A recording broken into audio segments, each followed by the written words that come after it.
Good evening. Welcome back, I should say, to the Sunday Scaries, because it's been quite a while. It's a whole new year and everything. And I am joined this week in my return to Scarlet Hollow by the inestimable Hanapengu, who just resubbed. Thank you. Oh, now you get to hear the little noise and everything. Very good. Okay. Let's make sure your volume level is okay. Say anything, really. Hello, I will say some things. Got Hello, it. I am saying some things. We're good. Okay. Okay, so things are looking good, and I am ready to jump back into the game. Hey, Pukaro's here. Hello. Watching anime. Nice. Very good. What anime? Oh, yes, I am also curious as to the answer to this. We can't wait around to how we start the thing. Hang on. That's fair. All right. It's also possible that Puka just pulled it up and and then didn't listen. Yeah, I mean, that would make sense. So, but anyway. I will ask later. Yes. Okay. Load game. All right. Second save. Oof. Bright. Oh, right. This is the one where, like, the baseline level of brightness in this. Can I change that? Hang on. You might be able to. I've never tried, so I genuinely don't know. Visual overlay intensity. Is there one for display brightness? No, that's unfortunate. All right, yeah, so no, I think I may have to just turn the light on because this is getting ridiculous. Unless, hang on. Ooh, that just blows it out more. Now I've got a lens flare. Okay, hang on. Hooya? Oh, yeah. Sorry, I'm seeing the slightly delayed video on the stream. Okay, so we're back to brightly lit. Yeah, that was a What can you do? full-on lens flare. Okay, so here we are. Miles didn't respond as we turned and left the general store, so it's time to head to the library. Oh yeah, we're at the beginning of chapter 2, right? Mm-hmm. Okay. We'll see how we do. Oh no, I have to remember everybody's voices. This will be interesting. I know that feel. You enter the former town hall. What once must have been a stately foyer has been since converted into rows of shelves. Meeting rooms and offices long ago gave way to assorted reference collections and reading areas. You know, I think it looks kind of nice. Except for that painting, which is a little grisly, but hey, you know. No, it's a historical town thing. Is it someone being run out of town on a rail?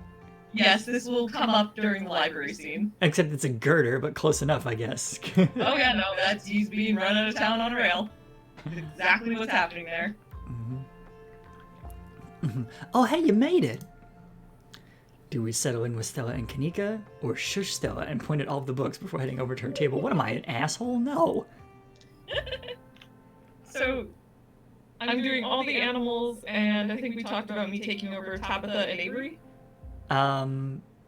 If you want, I can do Tabitha reasonably well. That's fair. But if you want to do Avery, that's fine. You also think we're doing the teens? The teens, yes, most of the teen voices. Yes, okay. You head over to Stella and Kanika's table and settle in. You made it. Glad you could join us. I agree wholeheartedly with Stella. I am elated you're back. Did you send my regards to that foul feline? I like Frou Frou scares me too much. Oh yes, I totally remembered. Aw, wink and give a subtle thumbs up. I will go with sorry, Gretchen. Frou Frou scares me too much. Sorry, Gretchen. Frou Frou scares me too much to be your messenger. A slight misfortune, but entirely understandable. I've never met a beast as horrible as her. At least, not before last night.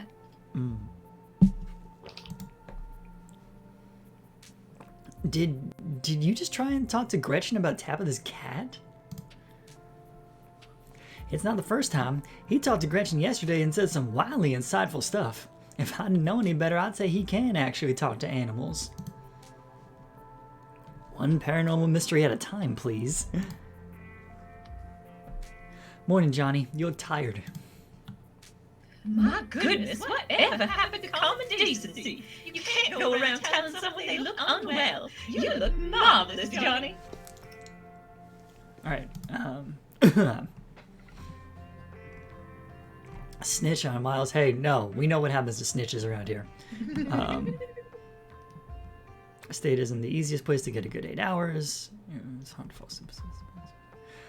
I'll sleep when I die. You'll die if you don't sleep. Yup. I've never done a Scooby-Doo before. That's a pretty good one.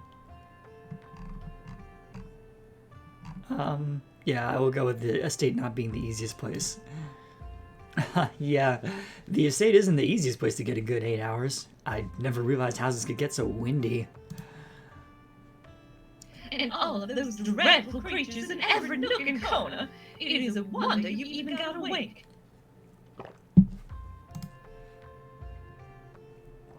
I can only imagine.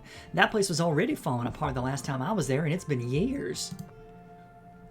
I can't believe it hasn't been condemned. Not that anyone here, not that there's anyone here to do the condemning. Anyways, I guess we should get started.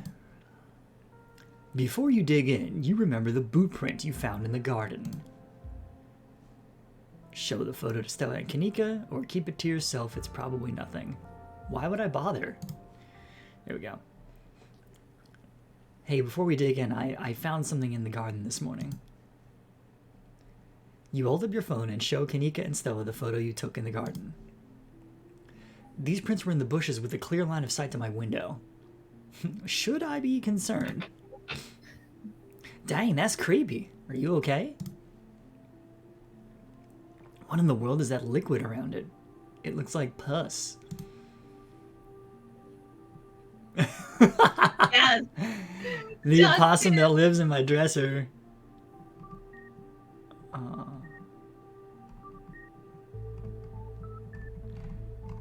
I think these boots are too big to be Tabitha's is a safe one. Yeah. Those boots are too big to be Tabitha's. Definitely. Do you think it could be that creep we saw outside of the general store last night? He knew your name, and those boot prints match up with the mining get-up. Whoa, apparently I missed a lot last night, huh? You're not talking about Wayne, are you? That guy keeps coming to my mom's tea room. I think there's something really wrong with him. Yeah, we are. I wonder if there's any connection between that guy and what happened in the woods last night. Like what? I mean, I don't have anything specific, but we do have that whole prophecy of impending doom angle to explore, and this photo is weird. I can't stop thinking about those splatters on the ground. If whoever left those prints is sick, maybe it's from the creatures you encountered. Hey there, strangers. And literal stranger. Hi, I'm Johnny, Tabitha's cousin, and I'm in town for the funeral. Oh, I should have known you were a Scarlet. You look so much like Vivian. Not that I knew her very well. I was still a little kid when she left. But that Scarlet resemblance, it's, strong. Oh, I'm Oscar Gutierrez, Chief Librarian, and only librarian. Oh shit, that should be Oscar, I guess, but either way. Oscar is amazing. He practically built this library from scratch. Yeah, I'm a little jealous of what the kids around here get to grow up with. They don't know how good they have it. Back when I was in elementary school, all the library had were a couple of shelves of boring books donated by old people. Y'all are too kind, but speaking of kids, have either of you seen Rosalina around town? I don't want to be a helicopter dad, but she hasn't been answering my texts, and I wanted to make sure she isn't getting into trouble out there. You know the crowd she hangs around with. They're good kids at heart. I'm sure they're just up at the old Maxwell place doing teen stuff. I went up there plenty of times in my day, but I'll be sure to keep my eyes peeled.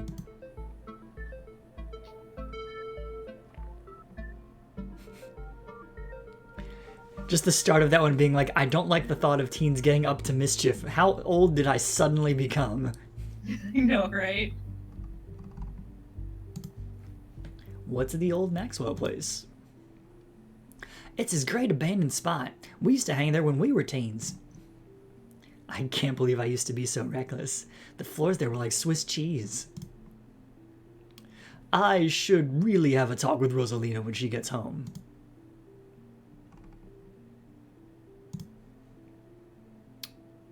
I'm sure she's fine. See, like, on the one hand, I do kind of want to talk about the ditchlings in front of somebody who might know something, but on the other hand, I'm no snitch, so... You might not want to let her run off like that anymore, though. It's not as safe as it usually is around here. Is that so? Kanika's right. There's some weird stuff going on in the woods. That's actually why we came in today. Have you ever heard of creatures called ditchlings? Oh, we got there in the end. All right. There you go. They're a type of cryptid that shows up around places on the brink of disaster. They kind of look like if the Pillsbury Doughboy was a creepypasta. I don't know why I said pasta wrong there, but anyway. Kanika's mom told us Kanika's mom told us about him last night after seeing some footage we got in the woods. Ditchlings? It doesn't ring a bell. Dang, worth a shot. Okay, if you were, say, trying to protect a horrible disaster that might befall our town, where would you start looking?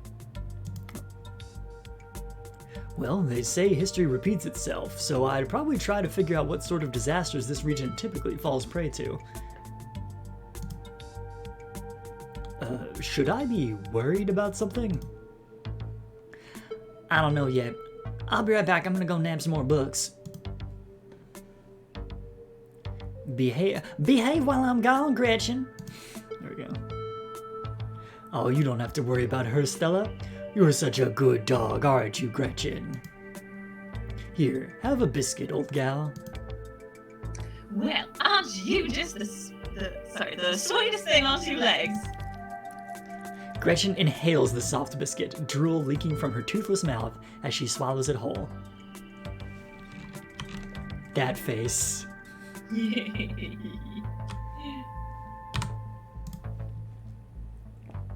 I'm pretty sure Stella's barking up the wrong tree, Oscar. I don't think you have to worry about any horrible calamity befalling the town. But she's right about the weird stuff. There's definitely something unusual going on out in the woods.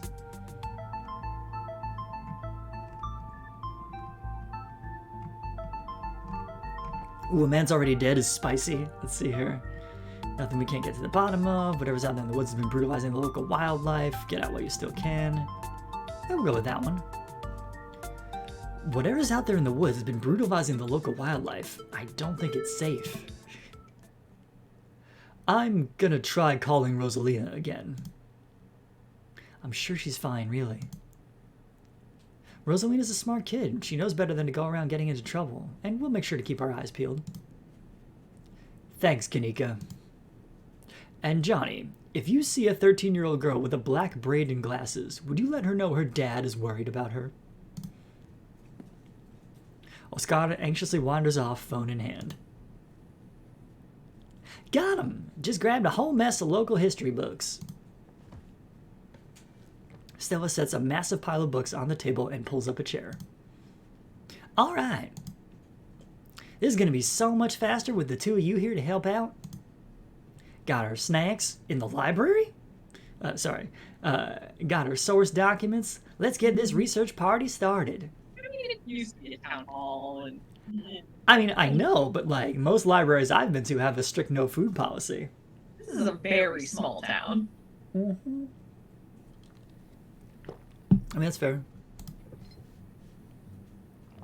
Reading awaits. Huh? I didn't see that before. Oh, the cube? Yeah. Yup. Can you trust someone with a Cube sticker on their laptop? I don't know. I feel like we have friends who would consider doing that, though, so... Weird. So, have I... Short side jag. Have I talked to you at all about the, like, when people postulated the Madoka Magica Gravity Falls crossover? Yeah. And I was think like, I do remember that. the one time that I would kind of be on Kyubei's side is if it was Kyubei versus Bill. Yeah. And Because I was like, not sure where I stood on say that. say what you will about Kyubei, Kyubei is fighting to protect the universe as it is. Yeah, that's fair. That's fair. Like, almost to a fault.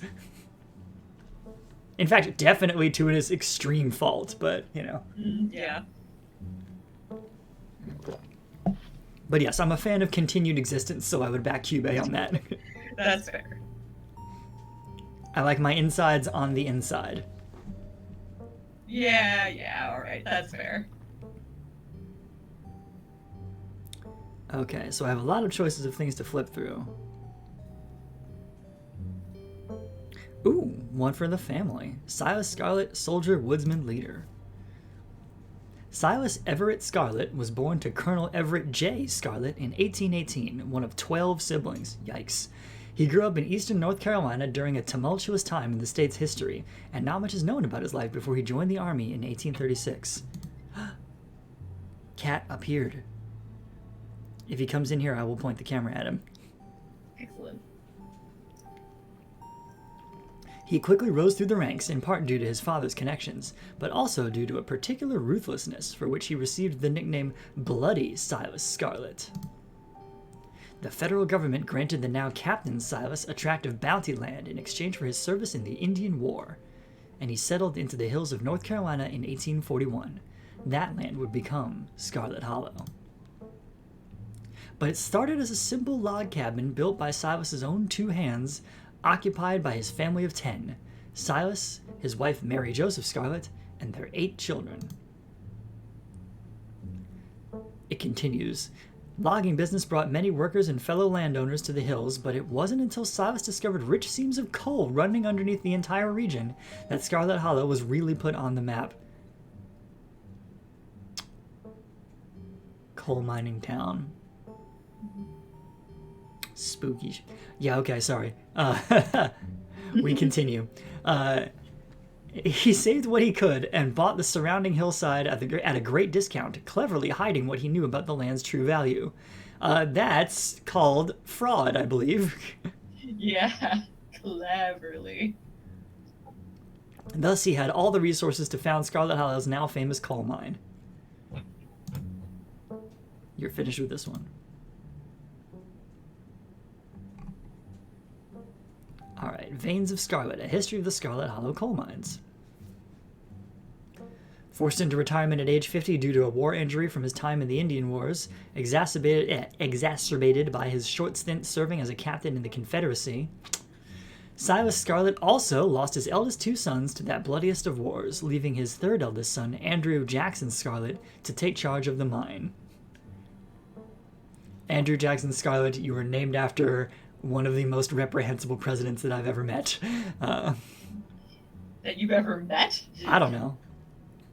That you were aware of? That I've ever lived under. Yeah.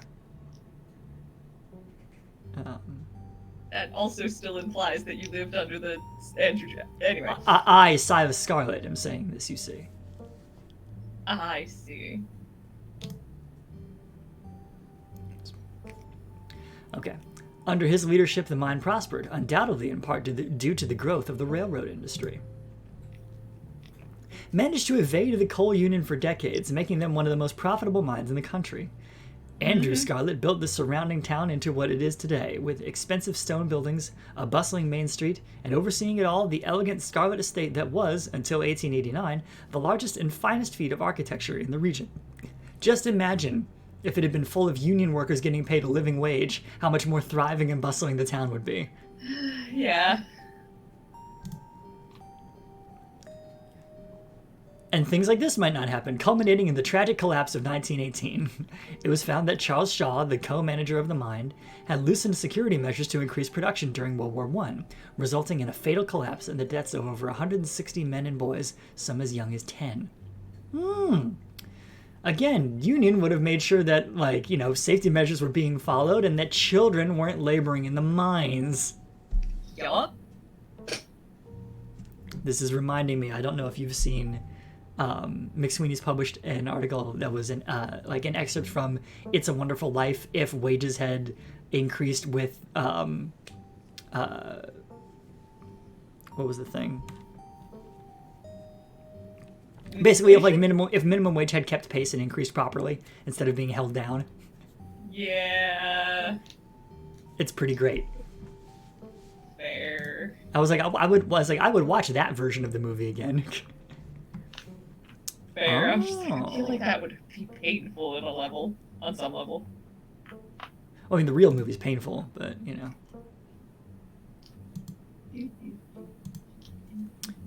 Can you take care of this person? Yeah, deal it. I just saw it. Thank you. Weird little... Oh, hang on, I got him. I banned him.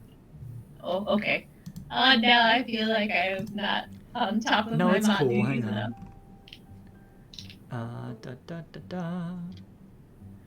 Chat messages. Sorry, just spam bot. I just didn't have the thing up. Yeah, I happen to have it pretty close. Moderator mode thing, so.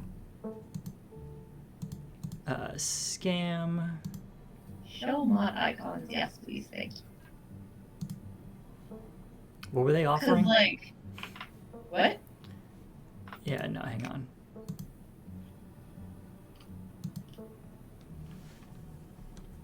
I mean, it was clearly a bot. Yeah. Anyway, I have turned on mod icons, so I will be more on top of it in the future.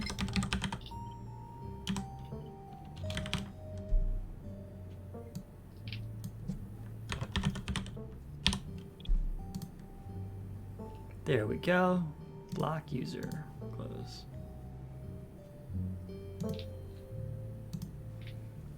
Okay. I mean, we all got to play whack-a-mole. So there we go. All right. So we continued. The casualties included Andrew Jackson Scarlet's son, Theodore. His brother, Enoch V. Scarlet, who had taken over for their aging father during the bustle of the war, managed to pull the mine from the brink of ruin, thereby saving the town. So this is how your family made its fortune. All right, Appalachian folk monsters. Yay. It's a fun book. Wampus Cat? Not to be confused with Catawampus. Let's see here. Often linked to Cherokee legends, some cite the Wampus Cat as originating with the story of a woman who sought vengeance against a monstrous cat demon for driving her husband mad. She hunted it down and, by wearing a bobcat mask, tricked it into using its own vile magic on itself, freeing the people of their region from its evil. Others say the creature comes from the story of a woman who wore the pelt of a wildcat to witness forbidden hunting rites. The hunters of her village gathered to perform the rites, and she watched in secret from underneath the cat's pelt, but was soon discovered. For her indiscretion, she was fused with the pelt and transformed into a creature that was neither human nor cat, forced to wander the wilderness alone, feared by all. How did they do that? Secret hunting rights? Something? Her calls are those of great sadness and serve as a warning to anyone who dares go against tradition. I really hate the second version. I think it's some bullshit. Yeah. I But don't only think, because I don't of think that the moral of yeah, that story is to let tradition. bizarre arcane rituals continue on unobstructed. That's the wrong moral. The moral is don't get caught, and also fight them when you do. Yes, I like that moral better. Okay, Tommyknockers. Tommyknockers originated in Cornish mythology, spreading to the United States when Cornish immigrants began working in Appalachian mines. They're named for the knocking that can be heard from seemingly within the walls before a cave-in. According to some, the knocking serves as a benevolent warning. Others believe that the creatures take stolen hammers to the supports of mines and collapse them on whoever is unfortunate enough to still be inside. They are traditionally thought to be impish, leprechaun-like beings, but some claim they are the spirits of dead miners, forever cursed to haunt their final resting place. And now the Telipo. A small creature with a long tail and wide yellow eyes. Oh, this one is a cute story, I think, right? Well, Kind it's quite terrifying. There was a hunter who lived in a tiny cabin in the middle of the woods, all alone with his hunting dog. One night, after a particularly bad week of hunting, both their stomachs empty, the hunter spied something out of the corner of his eye.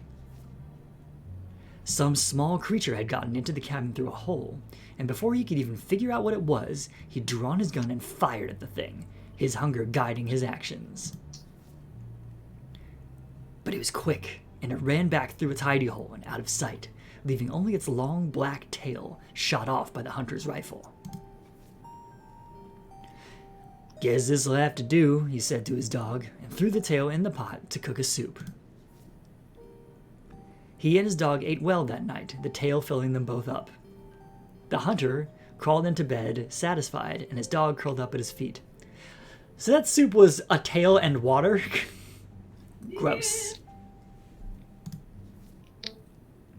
He woke up to the sound of long nails scrabbling across wood. His dog was nowhere in sight, only a rumpled spot on the covers where he'd been. And in the gloom, he saw two big, yellow eyes staring right at him. Actually, this is an animal voice. You want to do this one? Oh, yeah, that's true, actually. I want my daily po. A high, hoarse voice croaked from the darkness. "Go away!" he screamed at the thing. But it stepped closer to him, still shrouded in darkness, the sound of long claws dragging across hardwood accompanying its movements. I want my daily po. The creature growled again. "I'll get my dog after you," the hunter squeaked, his voice catching in his throat with fear. But there was no dog to be seen. I want my daily po. Before the hunter could so much as scream, the creature leapt from the darkness, long claws stretched out toward the hunter. No one is sure what the creature did to him that night, but the next morning, all that remained of the hunter, his dog, and his cabin was a chimney standing alone in the woods. Statement ends. Yes. Do you like my oddly cute, high-pitched daily bow? It was very appropriate. Yes. You close the book and put it back. I think I'm all done. Let's check in.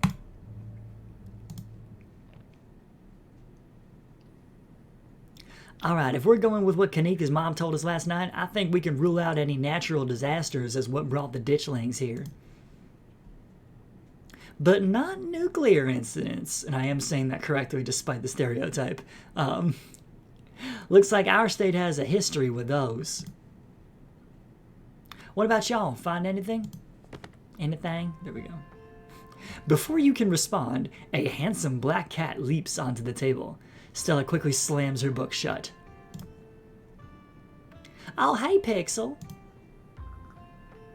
You might want to close your book. He loves to rip up any paper he can find. And you let him in a library? Oh, you'll have a chance to say that if you want.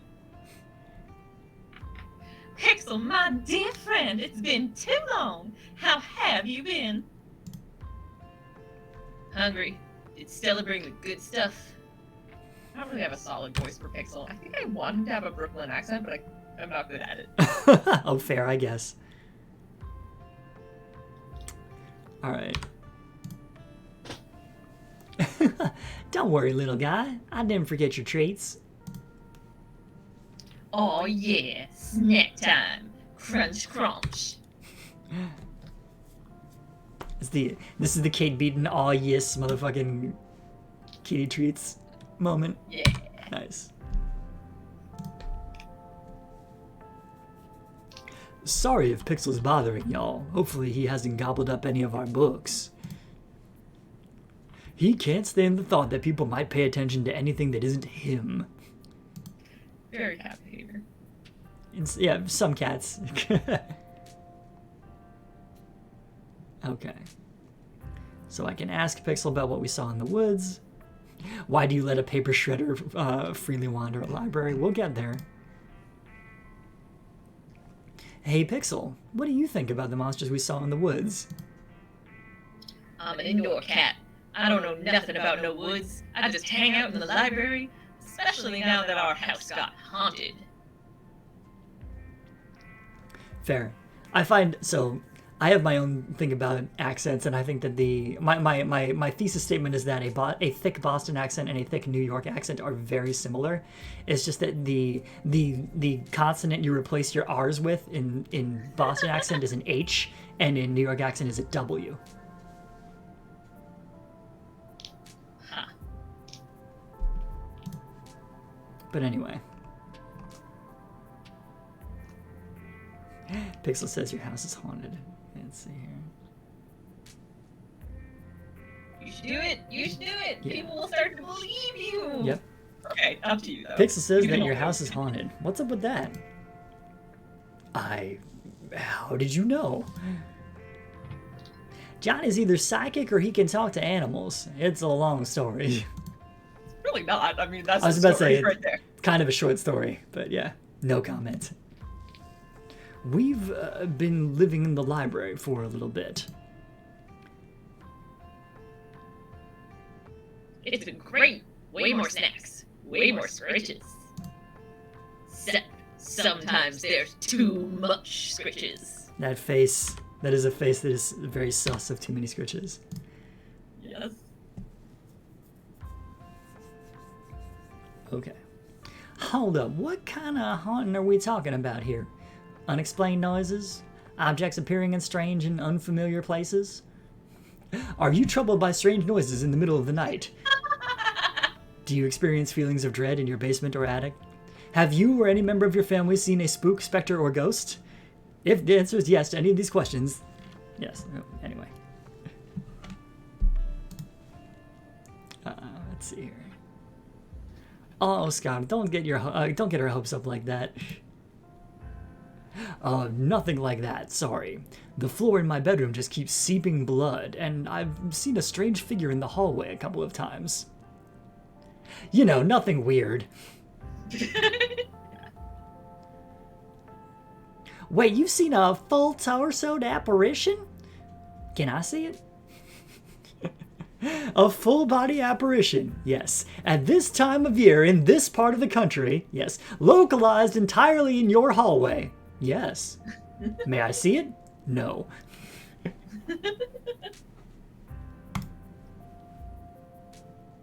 Alright. Stella, it's probably just a dirty pipe or something.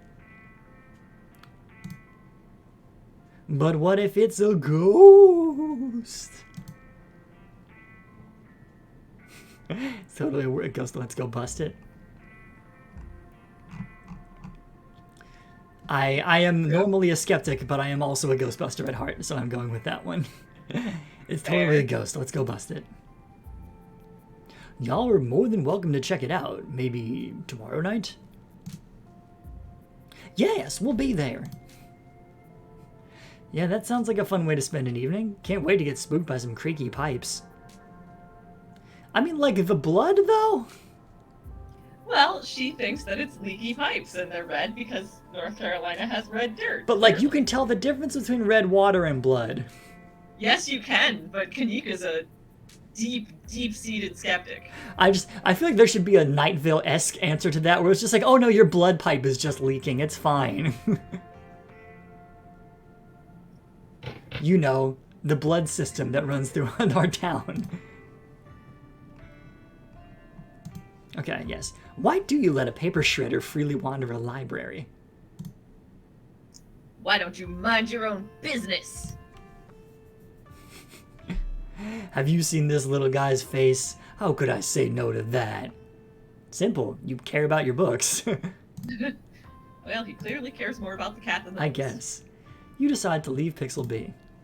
The cat curls up on the table fast asleep. Alright, I'd better get back to shelving. Let me know if y'all need anything.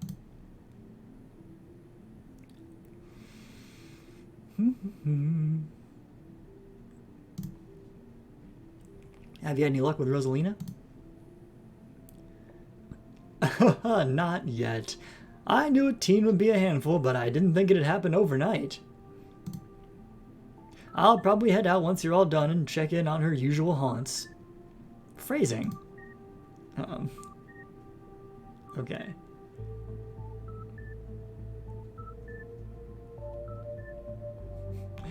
Yeah, I think we've buried the lead enough on this one. Stella, what was that you were saying about nuclear incidents? You were talking about that Goldsboro thing, right? Yeah. Apparently in the 60s, a B-52 carrying a live warhead broke up mid-air and dropped a couple of bombs. Fascinating bit of history there. The first of the 2 bombs landed upright after its parachute got caught in a tree. Thankfully, it didn't go off. At the time, the government claimed that the bomb was unarmed, but it later came out that the only thing preventing a detonation was a single electrical switch which failed to trigger on the descent. And 60 years later, the second bomb still hasn't been recovered. And we all sleep at night somehow. Right, its conventional explosive disintegrated midair, but most of the nuclear material was made unrecoverable by flooding. Oh, so they know where it is, they just can't get to it. All right. I thought they just didn't know where it was or what it was doing. And just like, yeah, no, everything's fine until it isn't, so what you gonna do? If I remember correctly, they just buried it and sealed it up. Like so many E.T. Atari cartridges. Oh gosh. I'm sorry, did you say they buried it? Do y'all need something dug up? Because if so, I'm your gal. Yeah, sure, dig up a nuke for me.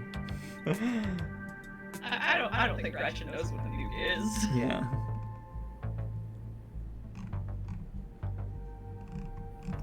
Oh god, we're screwed is a valid answer. If the bomb is somewhere else, why would there be so many ditchlings here? Yeah, that follows. If the bomb is somewhere else, why would there be so many ditchlings here? Oh wow, yeah.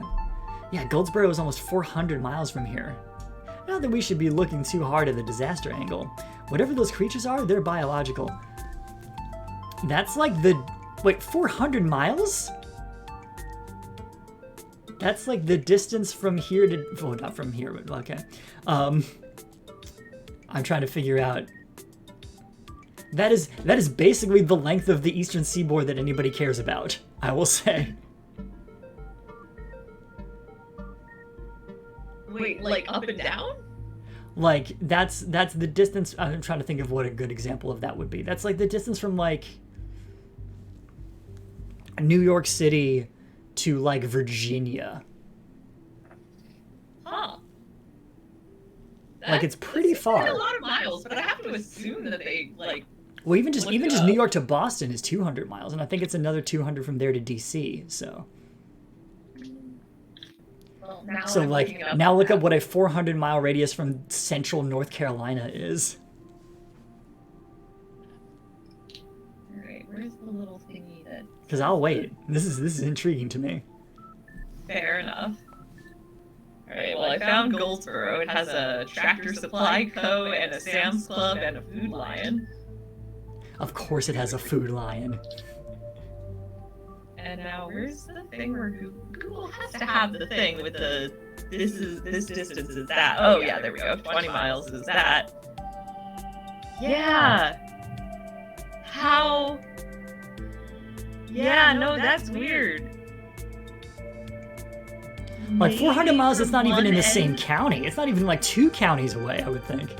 Oh no. Like I think maybe you could get from like if you go all the way from the corner to Goldsboro, like the far westernmost corner of North Carolina might be far enough. Let's see.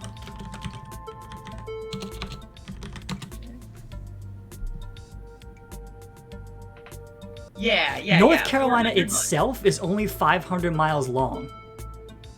Yeah, no, but if you go from Goldsboro all the way to like Murphy, North Carolina, that's about 400 miles. But my point is that like you wouldn't even consider that even the same area, you know. But it's in the same It's in the same state. state. Yeah, but it's not even exactly. the same region of the same state. This is interesting though, because that kind of gives us a general idea of where in North Carolina it takes. But then again, we already kind of knew that. But like I said, Did we? Rocky I have no Mountain idea. area. Like, I think it's probably Basically, if- somewhere in the. yeah, no. My thinking was it was far from the research triangle, and if it's not in the research triangle, I don't know about it, and I don't know care what the much about research it. triangle is. It's Raleigh, Durham, and Chapel Hill. It's the 3 major cities in North Carolina. Yeah, no, I mean, there's like the Great Smoky Mountains National Park, which looks huge. Mm-hmm. The Nantahala National Forest. Mm-hmm. Lake Santila. Wait, they also mention a nearby town. Sure. But anyway. I wonder if that other town, Brevard. Yes, okay, we do know exactly where it is. Nice. Brevard is a real town. Yeah, okay. Cool. So now I actually know roughly on a map where Scarlet Hollow takes place. Cool. Alright, here we go. Look, you never know with radiation. We actually know quite a bit. It just melts you. It doesn't make monsters. And a 60-year-old bomb isn't going to explode on its own hundreds of miles away and kill us here. You never know. There could always be a whole underground society of bomb-worshipping mutants just waiting to blow it up. This is not a Fallout game. Yeah. I've No, I missed do this. like you never know. I mean, in a sense, in that we can never completely know everything, right? You lean in and quietly whisper to Stella and Kanika. Do you guys think there's, like, a cult here? Those cops were awfully suspicious, and they are probably trying to cover something up. Nudist doing some sort of weird ritual.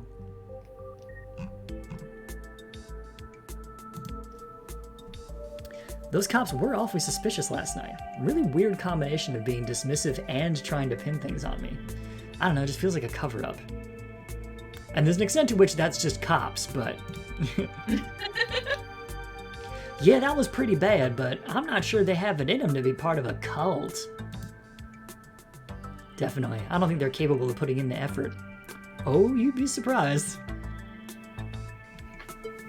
Cults are very easy to be a part of.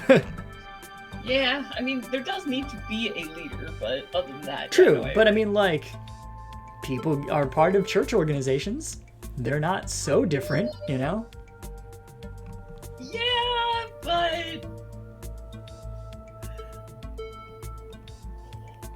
Okay, let's see here. Let's talk about Siva Scarlet. So Siva Scarlet...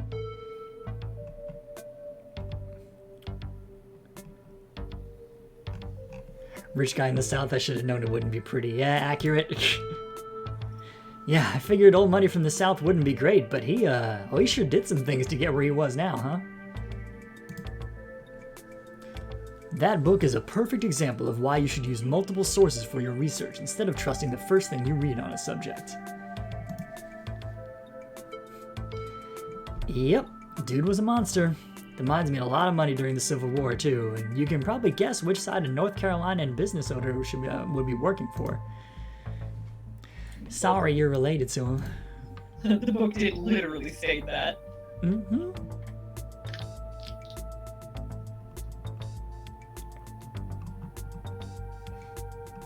Do you think the ditchlings are here for retribution? What's up? I was going to say, the thing I love is if you say that this town is stuck in the past and built on atrocities, no offense, they actually won't take offense. Well, I mean, why would they? They didn't build the town. Yeah. And they're not part of that side of the problem, you know. In fact, I am going to say that because I liked that response, so. Fair. This town is stuck in the past and built on atrocities. It's already practically collapsing into itself, no offense, but maybe that's why the ditchlings are here. None taken. Why would the ditchlings be here now, though? Scarlet Hollow's been like this for as long as I can remember. So about the coal mines here. Kanika visibly shudders. I get cold sweats just thinking about being in a place like that. I feel for the guys who work up there. I could never. Speak for yourself. I love a good crevasse.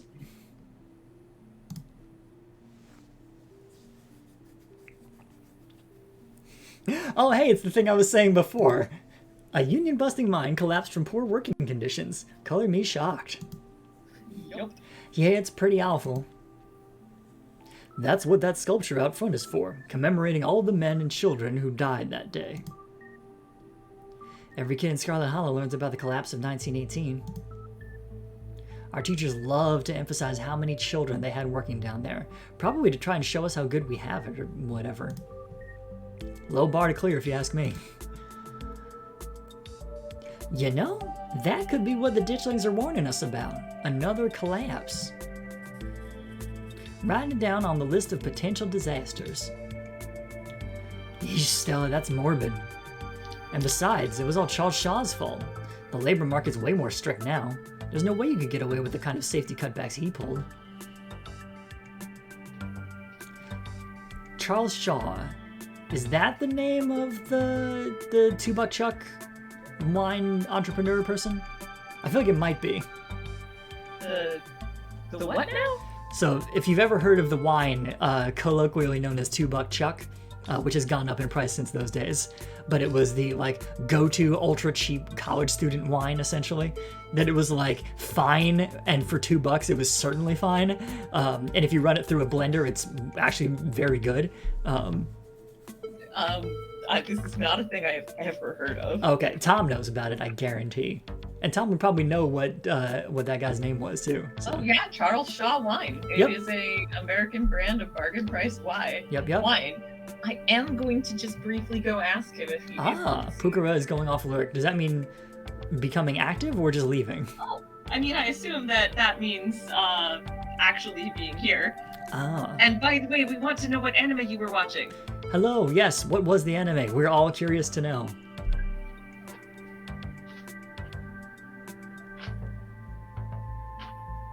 No, this is chapter 2, Puka. Just to let you know. Ancient Magus Bride. Interesting. Magus. Oh, that debate. I don't know from pronunciation. Apparently it's a real thing. Tom had heard the term $2 Chuck, but thought it was just synonymous for shitty wine. Oh yeah, no, it was never that. It was like it's not like, you know, acclaimed wine, but for $2, it's entirely reasonable. Again, yes, especially if you run it through a blender. Right, I do know it. I like that one. Cool. Anyway, so we left off at yes, it's morbid. It's Charles Schwartz. Yes, yep. Specifically from Building 19. I think Building 19 sold it, but they're not the only ones. Oh man, pour one out for Building 19. Anyway, the point being, in fact, Charles Shaw is a wine brand. Yes. I had no idea. Yes. Okay. But yeah. So we resume. Yes. Y'all don't actually think the mine is about to collapse, right? No, I don't think so. Whew. Had me worried there for a second. I hate to give Tabitha any credit, but the mine is safer now than it was back then. Still, what a horrible thought. You never know. What happened after the mine collapse? The book just kind of glosses over that. There was a union for a little bit, but it didn't last. There's not a whole lot written about the past century here. Yeah, the Scarlet Hollow mine isn't exactly the most ethically run business. No offense or anything, I'm sure Tabby runs the mines better than Charles Shaw did. Still hasn't let the union in, though.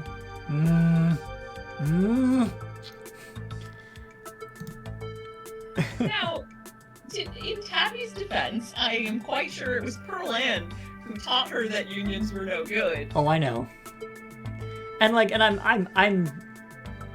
I'm a real enough human being to recognize that unions aren't a magic cure-all for all of the problems of capitalism, but on balance, I would say that they're valuable.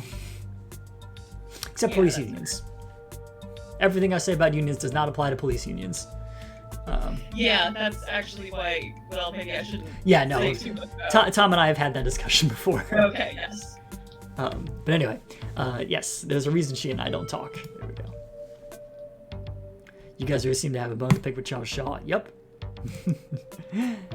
That's what happens when someone directly causes a monumental disaster, especially in a small town like this. People tend to spit when they hear your name. Yes. Puga is correct. Like the old guild systems, they have the potential to go very toxic. But one of the secrets to that is active involvement by everybody in the union. You know. There we go. He got run out of town on a rail, you know? And that's not... Yep. And that's not a figure of speech. Back then, they actually tied you to a rail and ran you out of town. There's a big mural of it over on the far wall. I did see that one there. It was very good. He got off easy, if you ask me.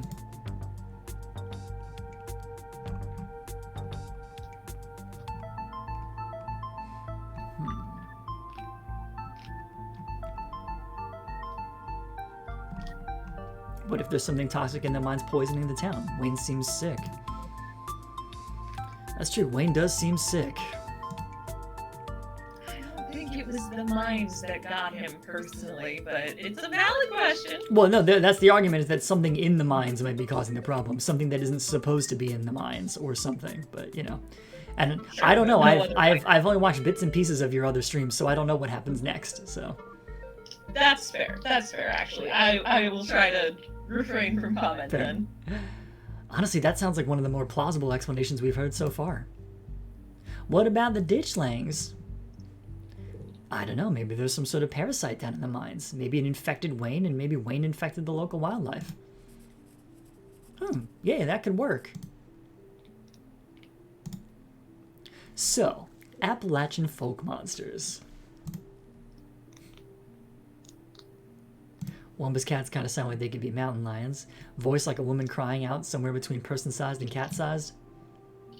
Definitely, they are 100% mountain lions.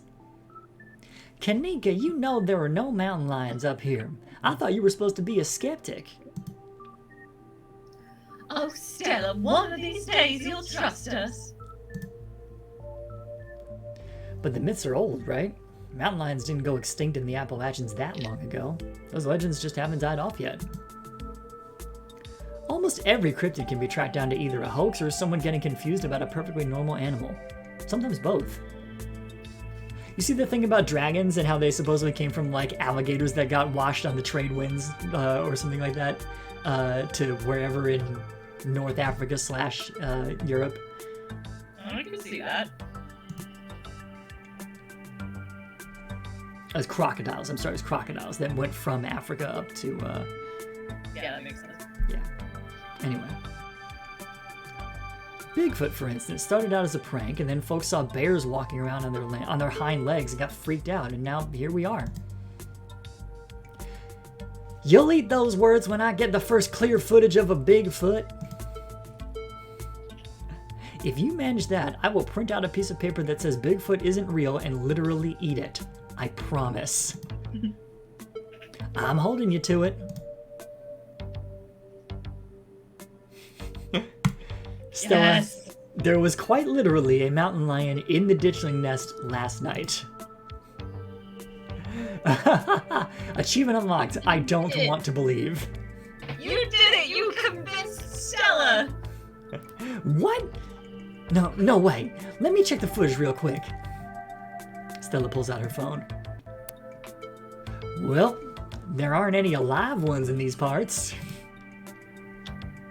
I guess that's the best we'll be able to do for her. So do you think the ditchlings are Tommyknockers? What's with the whole warning thing? Good thought, but Tommyknockers live in the mines. That's like their whole thing. I'm gonna write it down though. Tommyknockers are literally just the sounds that happen when a bunch of rocks and wood are about to collapse. Yeah, I mean, that makes sense to me. Like, stuff like things straining and starting to crack as it thinks about, like, why would it be anything else? But anyway, are they? Or are they the sound of mysterious creatures pounding on the rocks and support beams with hammers to cause a collapse? Or warn of a collapse? There's simply no way to know. Seismologists would disagree. Geologists too, probably.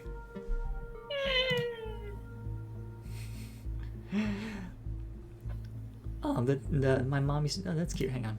My mom used to tell me that Taily Post story back when I was little. I can't believe I forgot about that one. It scared me so bad I didn't eat soup for years. I thought a monster might try and dig it out of my stomach if I did. Where are my SpaghettiOs? Why SpaghettiOs? I was trying to think of something incredibly innocuous. Okay. And also something that would not come from an animal. Because SpaghettiOs come from, you know, grain. Well, I mean, SpaghettiOs sometimes have meatballs. True, but not always. It's true. I love that one. There's this old chimney in the woods that I used to think was the chimney from the Tailipo. The one that was left after the thing did whatever it did. Now I know that's just because chimneys don't burn down and wooden houses do. That doesn't mean it's not the chimney from Tailipo. I've camped out there a couple of times and seen some pretty spooky stuff. Yeah, I watched that video. You saw raccoons. You're gonna get rabies one of these days chasing after wildlife like that. What can I say? I like to live on the edge. Rabies shots are not comfortable to get, folks. I don't recommend the experience of having to do it. I've not had to do it myself, but I have heard. Let's move on. Oh, we get a choice here. Yeah, well,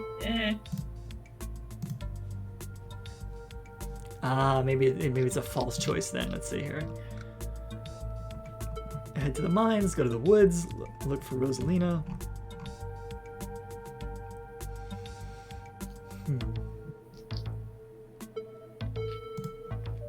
Why don't we just help look for Rosalina?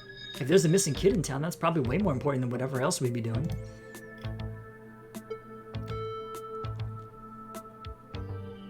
Oh, Hanapengu, there is a question in the chat for you. Oh, the Pickeroo. I'll go find it. One sec. Yep. I mean, you can keep going, John. Yep. Just to clarify, I don't think she's missing. She's just out with her friends and ignoring her poor old man. Not that I don't appreciate your concern. I don't even know where we look aside from the old Maxwell place. What do teens even like to do these days? Man, I am happy I don't know. I do know, but to an extent, but just because I have some teenage nephews. That's right, you have teen relatives now. You don't have to worry about checking up on her there. I'm going there myself once I've finished shelving. Just let me know if you run into her while you're out. There's an awful lot of mine-related stuff in my notes. Maybe that should be our next stop. Yeah, I'll spoil it for you. Yeah. That wasn't a real choice. You get railroaded into going to the mines no matter what. Had a feeling, but, you know. Let's see here. We can poke around, find out if anyone's seen anything weird. It's actually funny, because if you have Booksmart, you can even comment on how you feel railroaded, Ha! like from a D&D perspective. That's not book smart, that's genre savvy. But anyway. I know, right? But Genre savvy should have been a thing. Can you imagine if that was a perk you could have? Oh my gosh. I mean, there's certain combinations of traits that function a little like that, mystical being one of them. Fair enough. Hang on one second.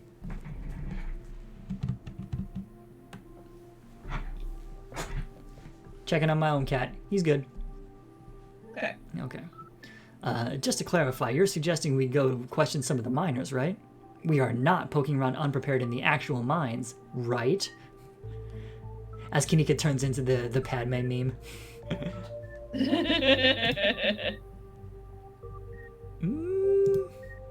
Right? Wow, continuing. Padme meme intensifies. Yeah, totally. 100%. I would never. We don't even have a good reason to go down there. Good, let's keep it that way. You know how I feel about mines. I promise, Neeks, we're just gonna question some of the miners. And if that questioning gives us good reason to poke around, say, a cool abandoned coal mine, then we'll cross that bridge when we come to it. You can cross that bridge when we come to it. I am not going underground. I'm just messing with you. We'll stick to the surface. And hey, maybe we'll look out and run into Rosalina while we're looking around. Okay, good. And hopefully we can find out what's wrong with Wayne while we're at it. Oh, Keen Eye has it too. Okay. There we go. I feel like I don't have much of a say in this, but okay. It just makes the most sense to start there. We can make it quick, just question a few miners and be done with it. The fate of the town might rest on our shoulders after all.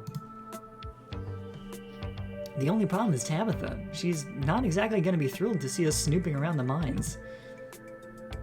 We can be sneaky. I'll make sure to be a good lookout. She'll never even know we were there. Look at us, going out on a caper together. I missed this. I missed it too. I mean, sure, it's not under the best circumstances, but I've been so wrapped up in running the store, I didn't realize how much I missed being able to hang out with you.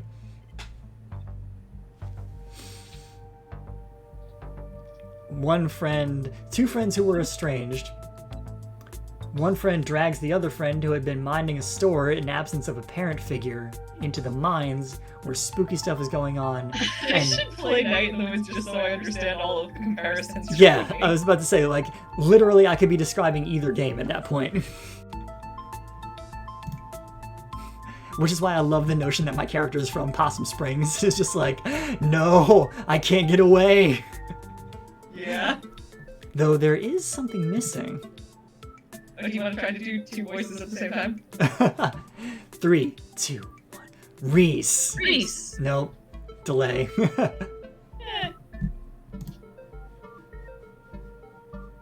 Okay. Almost. I would say we'll fix it in post, but there is no post. We're doing it live. I really miss that dude. I can't believe how long it's been since we've seen each other. Have you seen him lately? Nope. I tried to plan stuff, but he's been too sick. I didn't realize it was getting so bad. That poor guy. You know, we could just pop over and surprise him. He seemed excited to meet Johnny. Maybe we'll finally get him to leave this little cave, or his little cave. There we go. Hell yeah. Let's do it. All right, let's roll out. See ya, Oscar. We'll let you know if we run into Rosalina. Thanks, guys. I'll keep y'all posted. Reese's home stands at the edge of the forest wall, an isolated buffer cushioning the rest of the town from an unending wilderness. Reese, it's Stella. I brought some buddies, too. Can I go back a thing? Hang on. Yes, you can, if you want to go. Oh, is there a rewind to screen option? Well, sort of. If you go to the settings, Mm-hmm. And you go to load, and you go to auto. I don't have auto. Do you see? Oh, auto here. Here we go. Auto, yes. So it auto saves at every dialogue choice. Got it. All right, that's fine. I don't need to go back. I just wanted the shot of the thing on the hill because it looked very much like something out of Mundaeon. So. Oh, fair. It's got the same color palette, you know. But yeah, that is the way, like, if you accidentally pick the wrong choice and you meant to pick another one, you can go back and fix it that way. Got it. Shh, not so loud, he's still sleeping. Can I help you with something? Oh, hang on, wrong button. The woman in the doorway stares directly into your eyes. You can practically feel her simmering irritation washing over you. Hi, Dr. Kelly. We were wondering if it would be okay if Reese would come hang out. Nothing strenuous, we promise. I'm not going to wake him up. If he's sleeping, he probably needs it. Whatever you two have planned is probably beyond what he can manage right now anyways. Oh no, poor Reese. It's just been so long since either of us have gotten the chance to hang out with him. I'm sure he and Johnny would get along super well too. Stella, if Reese is that sick, we shouldn't be dragging him along on adventures into potentially coal mines. Stella promised there will be no coal mines unless there's a good reason for it. Yeah, it's quite a promise. Anyway. Hi, I'm Johnny, Vivian's kid. I know who you are. The way she avoids looking at you as she speaks makes you feel like you've done something wrong, even though you're pretty sure you've done nothing at all. Reese's mom turns back to the house, sighing. Sorry, I know that was a little rude. You just want to hang out with Reese, and he misses both of you too. She sighs again, as if deciding whether to finish her thought. He's usually feeling his best around mid-afternoon. Why don't you come over tomorrow? We can have some supper and y'all can hang out for a bit. I don't promise that he'll be perky, but I'm sure it'll brighten his spirits to see you two again. And I suppose you can come too, Johnny. Well, that'd be great. I could bring a side dish, maybe deviled eggs. Does he still eat those? No, eggs are a little much for him. They don't settle well. You can leave the cooking to me. I know what he can handle. Okay, I'll bring soda then. That's not... Okay, yes, fine, you can bring soda, but nothing with caffeine. Ginger ale, preferably. Oh, and leave the dog at home. She might cheer him up. You know they have those therapy dogs in hospital. No dogs. Why, I never. The absolute gall. Thanks so much, Dr. Kelly. We'll stop bothering you now. See you later. Dr. Kelly nods in acknowledgement and quickly shuts the door. The sound of several locks clicking into place can be heard from within.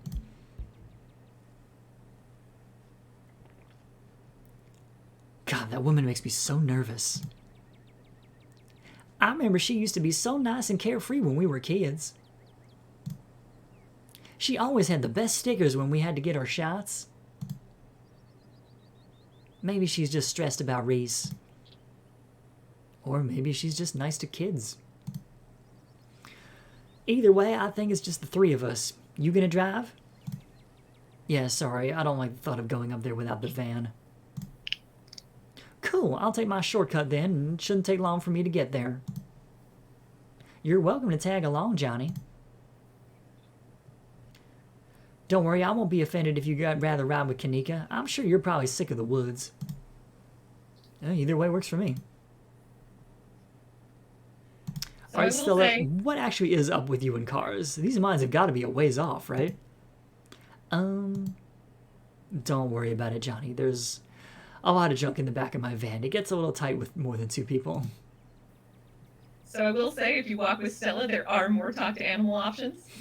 You know, Gretchen and all. Sure, I was assuming it's and also more potential for danger if you walk with Stella, so. Into the woods again. Achievement unlocked. Like, it's really more about spending time. Sure. With which character you're spending time with in that case. A mechanic about which character you're going to be spending time with in a day, and that, yeah.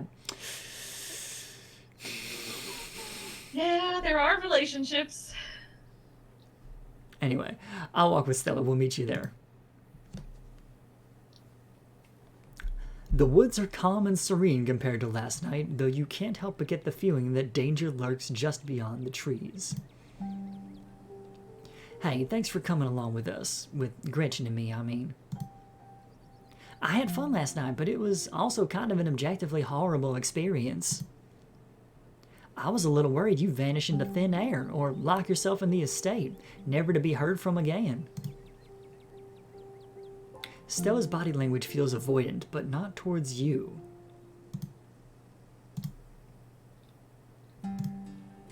Is there something you are trying to say? You don't have to hold back around me. Yeah, thanks. I hope I haven't seemed too cold about everything that happened last night. The truth is that I'm barely keeping myself together. I just don't know how to let it out.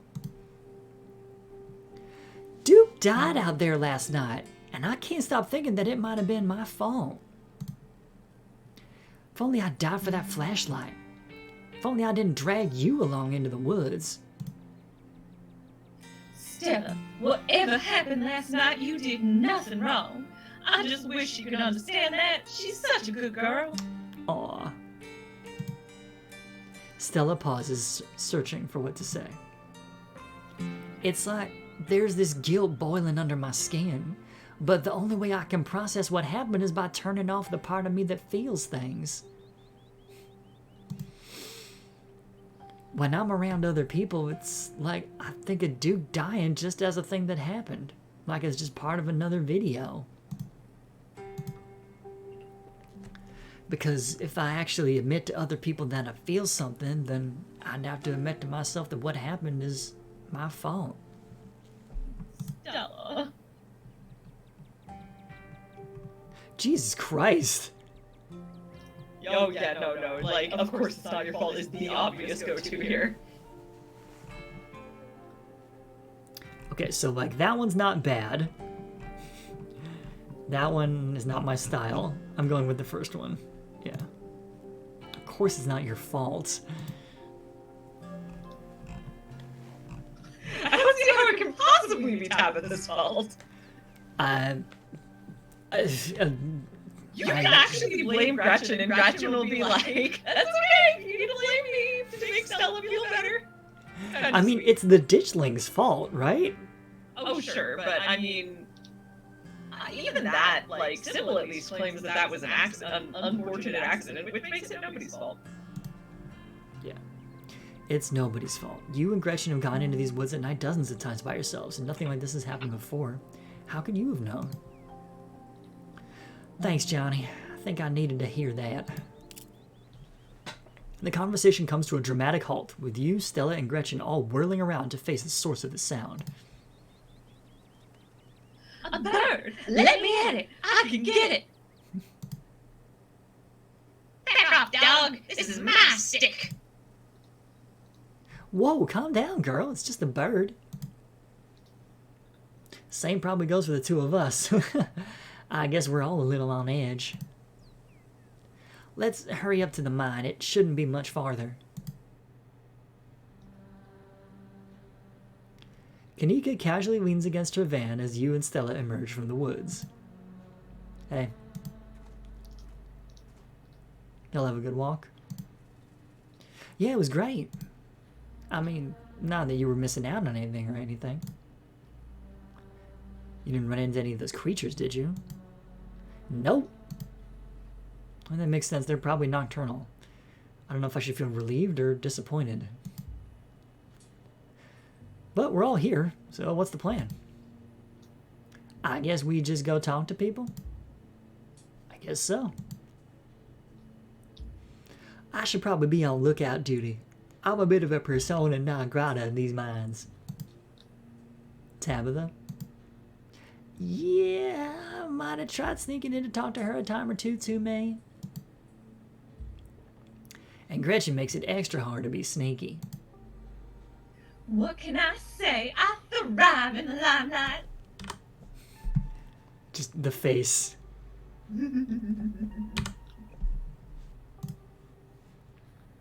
We're probably less likely to get caught if only one of us is snooping around down there.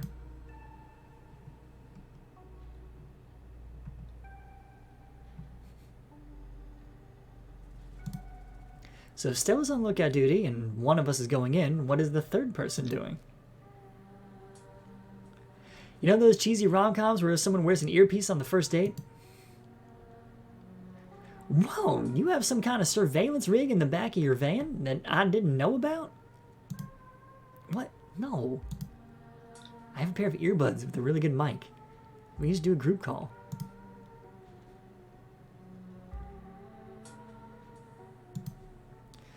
So I take it I'm the one of us you're talking about? Tabitha and I aren't exactly friends, and pretty much all of the miners shop at the general store. I don't want to make folks uncomfortable, you know? It's probably for the best, Johnny.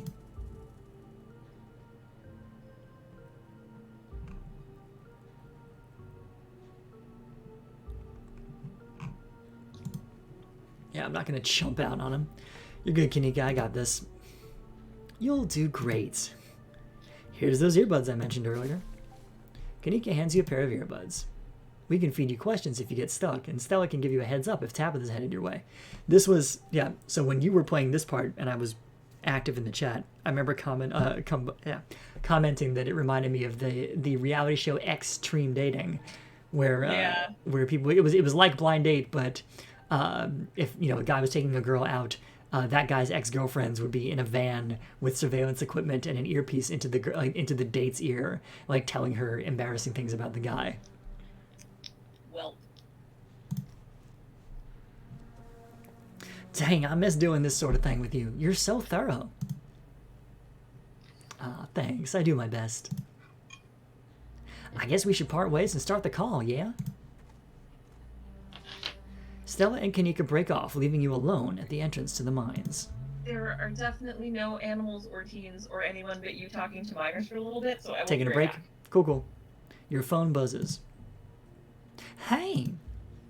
Can you hear us? Try saying something. Won't people notice that I've got earbuds on? Duh, people these days have all kinds of things in their ears. It's called multitasking. You'll be fine. Nothing to do now but enter the worksite. You pass through the unlocked fence and enter the property of the Scarlet Hollow Mine.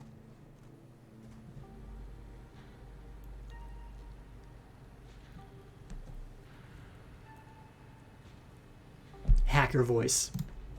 I'm in. All right, Morpheus, good to know.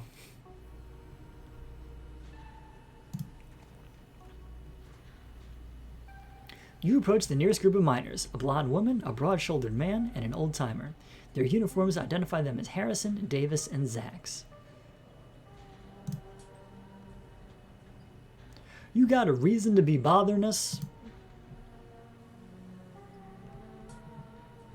Let's not start with the Tabitha's cousin thing. It might not be best. Wow, so I met this guy on the bus. That's an interesting one to lead with.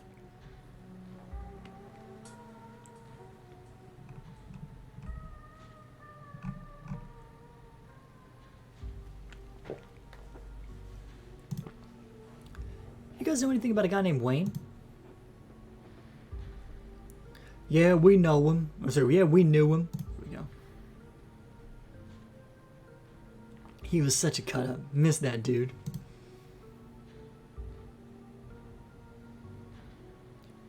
Why are you talking about him in the past tense? I met him last night.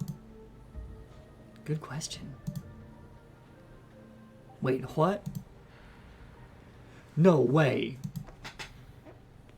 Isn't that the guy y'all said was, Well, I guess he ain't. And he hasn't even skipped town, huh? Pretty unexpected turn of events, if you ask me. Oh, what a relief. I thought something awful happened to the poor guy. What did you think happened to him?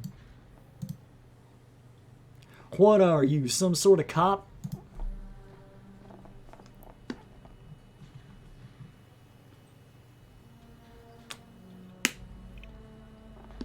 So I could say I'm Tabitha's cousin. But I don't know if that would mean anything.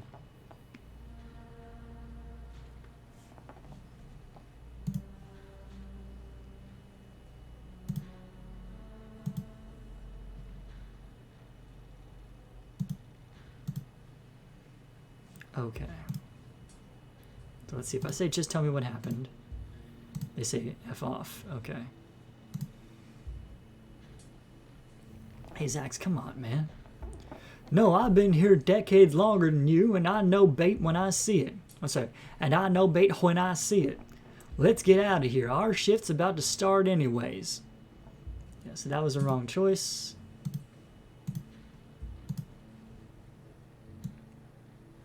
If I say I'm Tabitha's cousin and I'm here for the funeral, the miners straighten up suddenly, very tense. Sorry, I didn't know. I thought you were maybe one of them environmentalists or... Yeah, sorry for any trouble. And make sure to tell her that we said that she's a great boss, okay? I'm Zax, that's Davis, and this here's Harrison.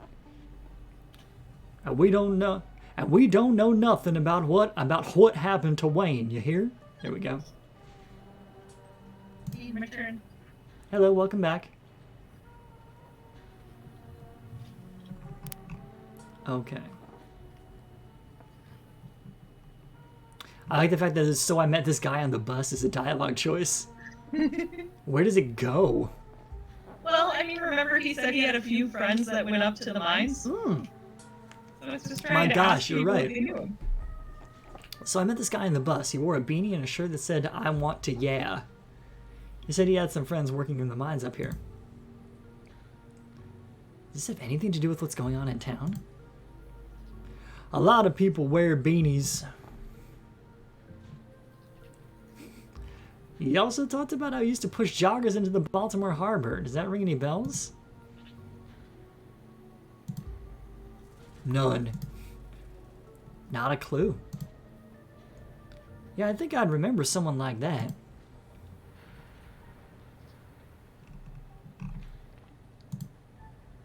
You guys seen anything weird lately? Nope. Nothing at all. You make sure to tell your cousin that, okay? Maybe letting them know you're related to Tabitha wasn't a good idea. Yeah, well, the other dialogue option I tried was worse, so... Actually, that's all, thanks. Bye. You walk away from the miners. Maybe it was just me, but they seemed to think Wayne was dead, right? It wasn't just you. Alright, is it diminishing returns if I approach another group of miners? You can do one more group of miners without any problems. Okay. It's... You head over to the next group of miners. Ooh, a flash of movement in your periphery stops you in your tracks. There's something lurking in the shadows to your right, and against your better judgment, you turn to face it. Dun, dun, dun. Alright. Oh, I already used the Bane voice for the grandma, right? I did. Yeah. You did. Sorry. That's fine. I have to figure out what to do for this one, though. I was seriously considering getting a voice changer for this. Fair enough. But it turns out that all voice changer software is either complicated or money. Fair. You shouldn't be up here. It's dangerous.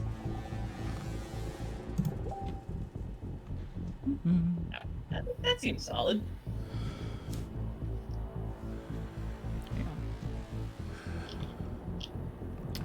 Fight? No. Run? No. Your buddies seem to think you're dead.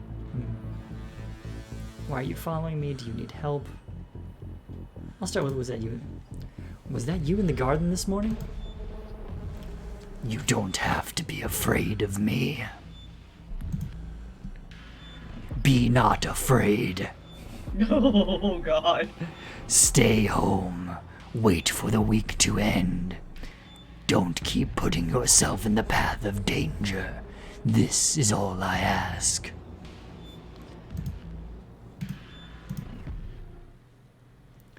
Before you can say another word, the figure is gone. Hey Johnny, are you still there? We just been getting static from you.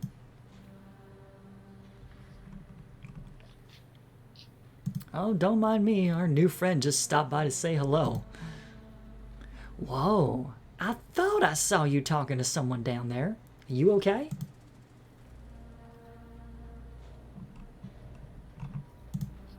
He told me to stay at the estate for the rest of the week, that I'd be safe there. Why would he tell me that? What the hell is that supposed to mean? He must have been threatening you, right? The plot thickens. Dun, dun, dun. I'm getting out of here. Oh, shoot. I didn't know that's what I meant by getting out of here. Oh, yeah, if you want to change that. Do I have to leave now or no? No, you can change your mind. Okay, good. But if you want that to have not been what you said, you can No, change it's it. whatever. It's one dialogue choice. I'm not too worried about it. Are you sure? Okay. Talking to folks here is probably still the best plan we've got, especially now that Wayne's shown up. Stella, if he's scared, he's scared. I'm not about to force him to do something he doesn't want to do. Yeah, you're right. Sorry to get a little over-eager, Johnny. We can regroup outside. Alright, so we already talked to miners. I'm gonna go find Tabitha. I mean, there are a total of 3 groups of miners, and each group gives you slightly more information than the last, but the 3rd group is the riskiest. Okay. Because but where the risk is, Tabitha will find you and get super mad at you. Yeah, I'll just head that off of the pass and go talk to Tabitha. That's fair. Actually, I'm gonna go find Tabitha first. She deserves to know what's going on. You make your way to the trailer in the middle of camp.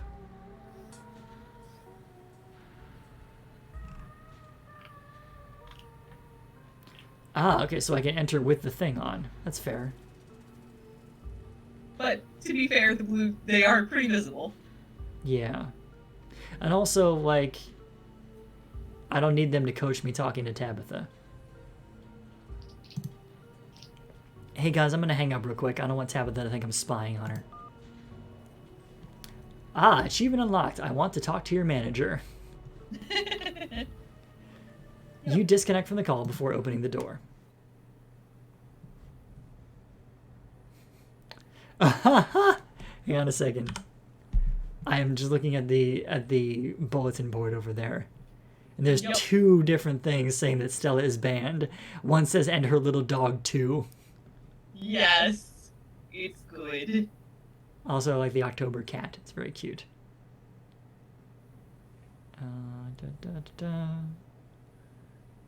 I'm the boss. Nice.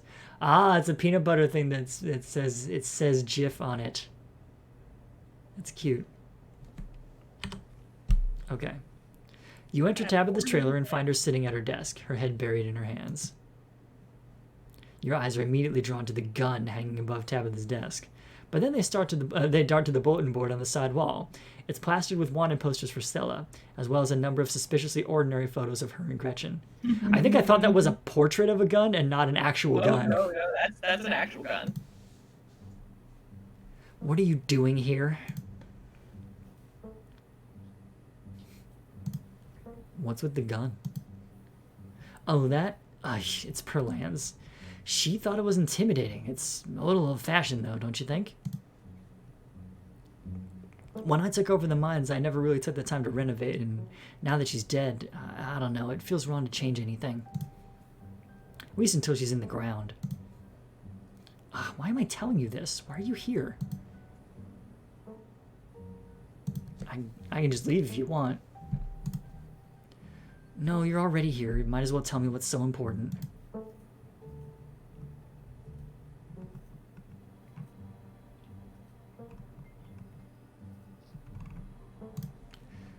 Someone's been following me. A guy named Wayne's been following me. He jumped me last night, and he knows me by name. And I'm pretty sure he either works or worked at the mines. There's something seriously wrong with him, too. He just ambushed me a few minutes ago, too, right in the mining camp. Tabitha sighs. I don't know who you think has been following you, but it's not him. If you're going around asking questions about Sam Wayne, you're probably going to hear some rumors.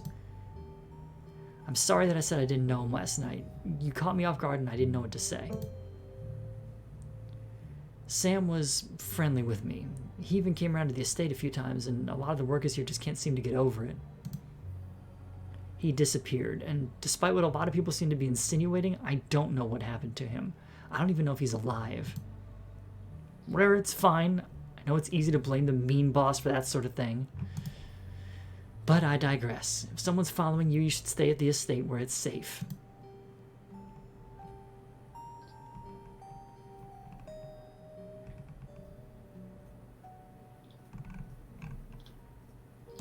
I don't think the estate is safe. He was watching me from outside my room. Look at this boot print I found in the garden facing my window. You showed Tabitha the photo you took earlier today. That's a little unsettling. But I assure you the estate is well guarded against intruders. I won't let anything happen to you this week, I promise. Look, if it'll make you feel better, I can ask some of my men about him. I doubt much will come of it, though. Not many employees want to get caught tattling to their boss. as I learned. So far, Tabby actually seems to really like you. This is a very, like, positive Tabby. I'm about to burn that goodwill. Here we go. I think there might be a mind collapse soon. The creatures I saw last night are supposed to be some sort of portent of doom. I'm just doing whatever I can to keep people safe. Look, I get it. I really do. Stella has a knack for spinning people into hysterics over shadows. But the only credible threat to the mines right now is me not being able to do my job. Coal's a tough industry, Johnny, as I'm sure you know. The seams in these hills aren't exactly untapped either. This mine has been operating for almost 200 years. It'll run dry at some point, maybe even in my lifetime, but I'll do whatever I have to if it means this place lasts just a little longer. Over 100 people work for me, and for each of those people, this is it. This is the best job they're ever going to get. I don't like doing layoffs. I don't like doing cuts. I don't like seeing my child at home crumble around me. But every day I get up and do what needs to be done to save this town from ruin. Not that I believe anything when it comes to Stella and monsters, but who cares if you two saw a harbinger of doom? I see that every day. Leave it at that. Look, got things pretty rough. I'm kind of swamped right now. I was actually getting ready for a big meeting when you walked in. But if you want, you can just wait here for an hour or so and I can swing back when I'm done and pick you up. Just don't go around bothering my men. Don't move a muscle. Don't so much as make eye contact with them. They're supposed to be working. I'll see you then. Tabitha leaves the room. And as soon as she's gone, you place Kanika's earbuds back in your ears and redial the group. Hey, is everything good?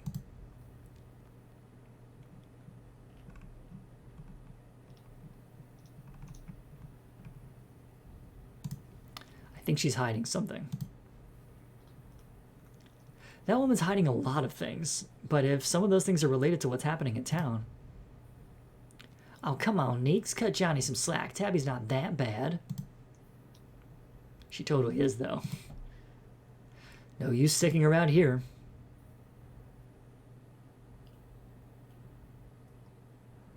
Also, I can go back and talk to the other miners, but at this point, Tabitha's already warned me. Yeah. And like she'll be in miners after this. Yeah. Like she'll be in her meeting, and then if she comes over, she's interrupting the meeting to come yell at me, and that doesn't seem great.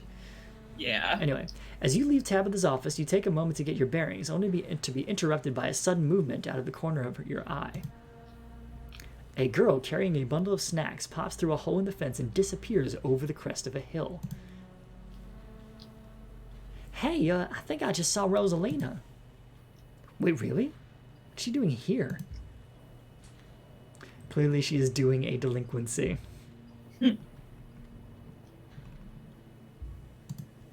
I'm going after her. Good idea. We'll try and catch up with you. You rush over the hill and get your bearings. The sounds of active mining fading into the distance. Rosalina is nowhere to be found, but dusty footprints point toward a nearby mine. She didn't. I guess the old Maxwell place just doesn't cut it as a secret hangout spot these days. But the Shaw mine? That place was shut down like 100 years ago. After a collapse that killed over 100 people. And here I thought Stella was going to be the one to drag me into an abandoned coal mine.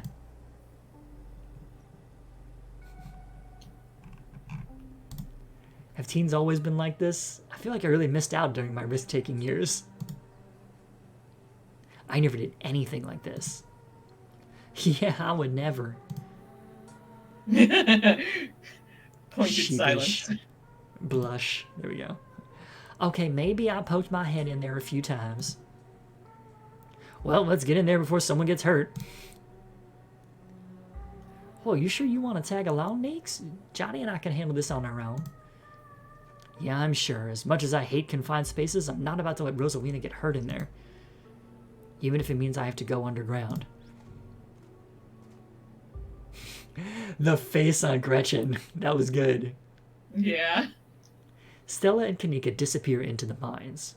Before you follow, you briefly wonder if you should let Tabitha know about this.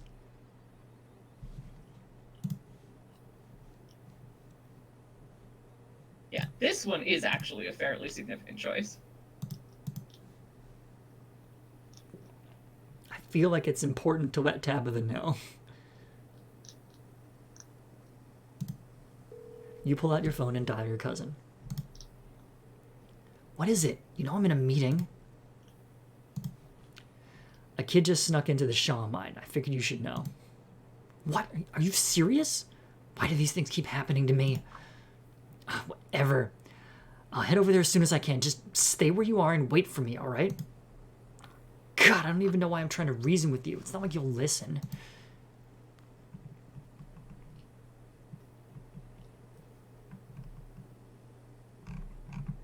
I called you as a courtesy, but I'm not going to wait around for you. Courtesy call. Achievement unlocked. Yep. I swear to God. I'm sorry, but my mind's made up. You hang up the call. Follow Kanika and Stella into the mine. You take a deep breath and follow your new friends into the mine. Yeah, there's three basic patterns you can follow here. It's either you don't call Tabitha at all, you call her but go anyway as there, or obviously you can wait for her. And so it's like 3 different modes. I figured this was the best combination of being responsible but also not missing out on the story. Yeah, no. I mean, there are valid reasons for all, like, to take all choices, but I also like this version best. Like, let Tabitha know, but, like, go in ahead. Right. This way, if God forbid something does happen and we need to get somebody out in a hurry, we have people coming, you know. Yeah. Okay. The inside of the mine the inside of the mine is warmer than you'd expected. The air thick and wet. The ceiling hangs much lower than you are tall, forcing you and your companions to hunch over, your legs bent in a painful squat as you begin to navigate its maze of corridors. Hey, you made it! I told you he would. For a second there, Kanika thought you were making a beeline for Tabby. Actually, I kind of did. I called her before coming in. Are you kidding me? I thought you learned your lesson about that woman. Tabitha is not your friend. Well, no, she's my relative, but anyway. Yeah. Well, what matters is that the gang's all here. We'll find Rosalina in no time. That is a fair point. What is that, Miko Rems? Oh, hello, Miko Rims. If something happens, you're in a horror game, you might as well say, let's split up to cover more ground. Yep, pretty much. Oh no, but what we didn't do was say everything is going to be okay. So. Yes. So just as a heads up, I have played this game a million times and am unspoiled and yes, you know all the different outcomes. Know all the details, but Johnny does not, so no spoilers if you've played this before. Yes. Also, welcome to the chat, Miko Rems. It's nice to see you. Hello. Press on. Yes, this is a perfectly normal safe town and nothing bad will happen. Just like Possum Springs. The deeper you progress into the mine, the heavier the air becomes. Coal dust hangs in thick clouds around you, even though this place was abandoned over a century ago. Jesus, it's cramped down here. Does anyone else's chest feel tight? I certainly can't say I'm one for dark and stuffy places. This seems much more suited for a cat if I do say so myself. Yeah, abandoned mines are way more claustrophobic than people expect them to be, and this one's real bad. You know, because of the child miners, or should I say the minor miners. Kanika visibly shudders. Okay, I'm not superstitious, but if there's one way to make sure you get haunted, it's cracking jokes about dead child laborers while walking on their graves. I do feel like Kanika has a point. It's disrespectful to say the least. Anyway, what can I say? I do my best to tempt the spirits wherever I go. Gretchen's face there. Yes. I can't believe you'd come down here on purpose. Yeah, I said it was part of my ghost hunting phase. Jesus, Stella, the things you do for your viewers. Did you find anything? I wish. If any place in Scarlet Hollow was actually haunted, it'd be this mine, hands down. But all I got was dust in my lungs and a couple of false alarms. Stella pauses as sound rushes overhead. Oh my god, what was that? The mine's gonna collapse and we're all gonna die here, aren't we? Oh, Stella sighs longingly.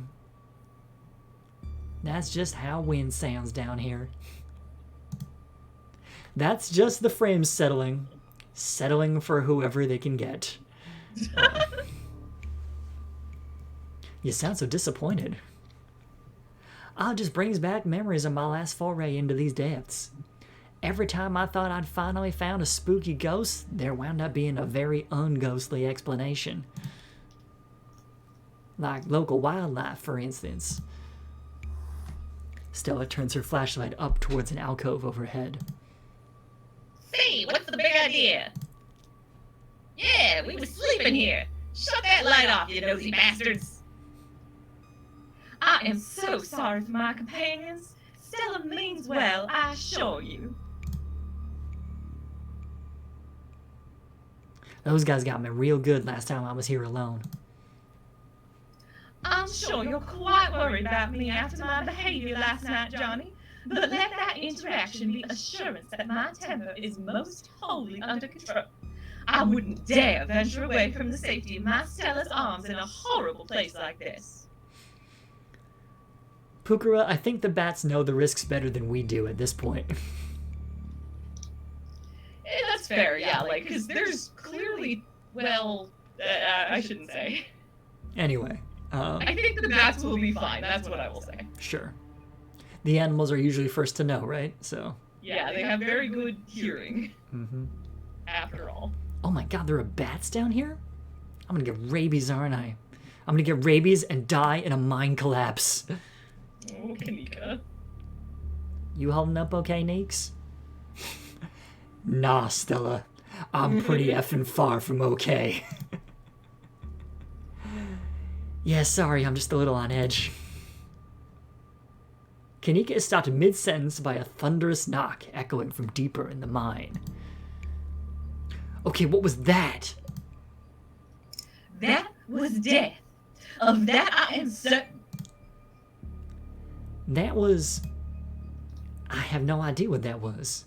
Did it sound like knocking to you guys?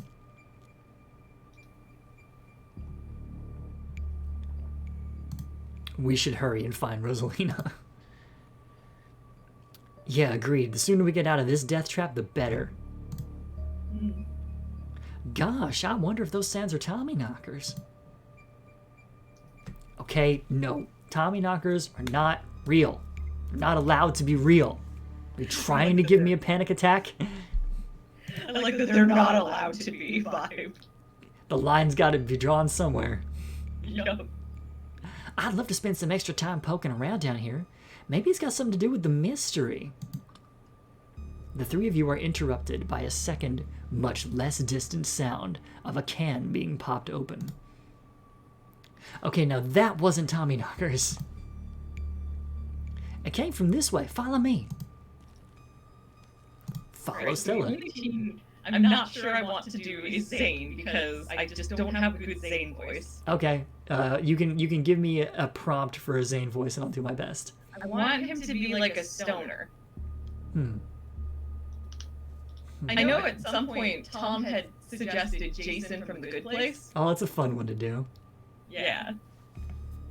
Oh, it's funny. So on a different stream, one of my friends had been doing Jason from The Good Place voice, but I didn't know that that's what she was doing.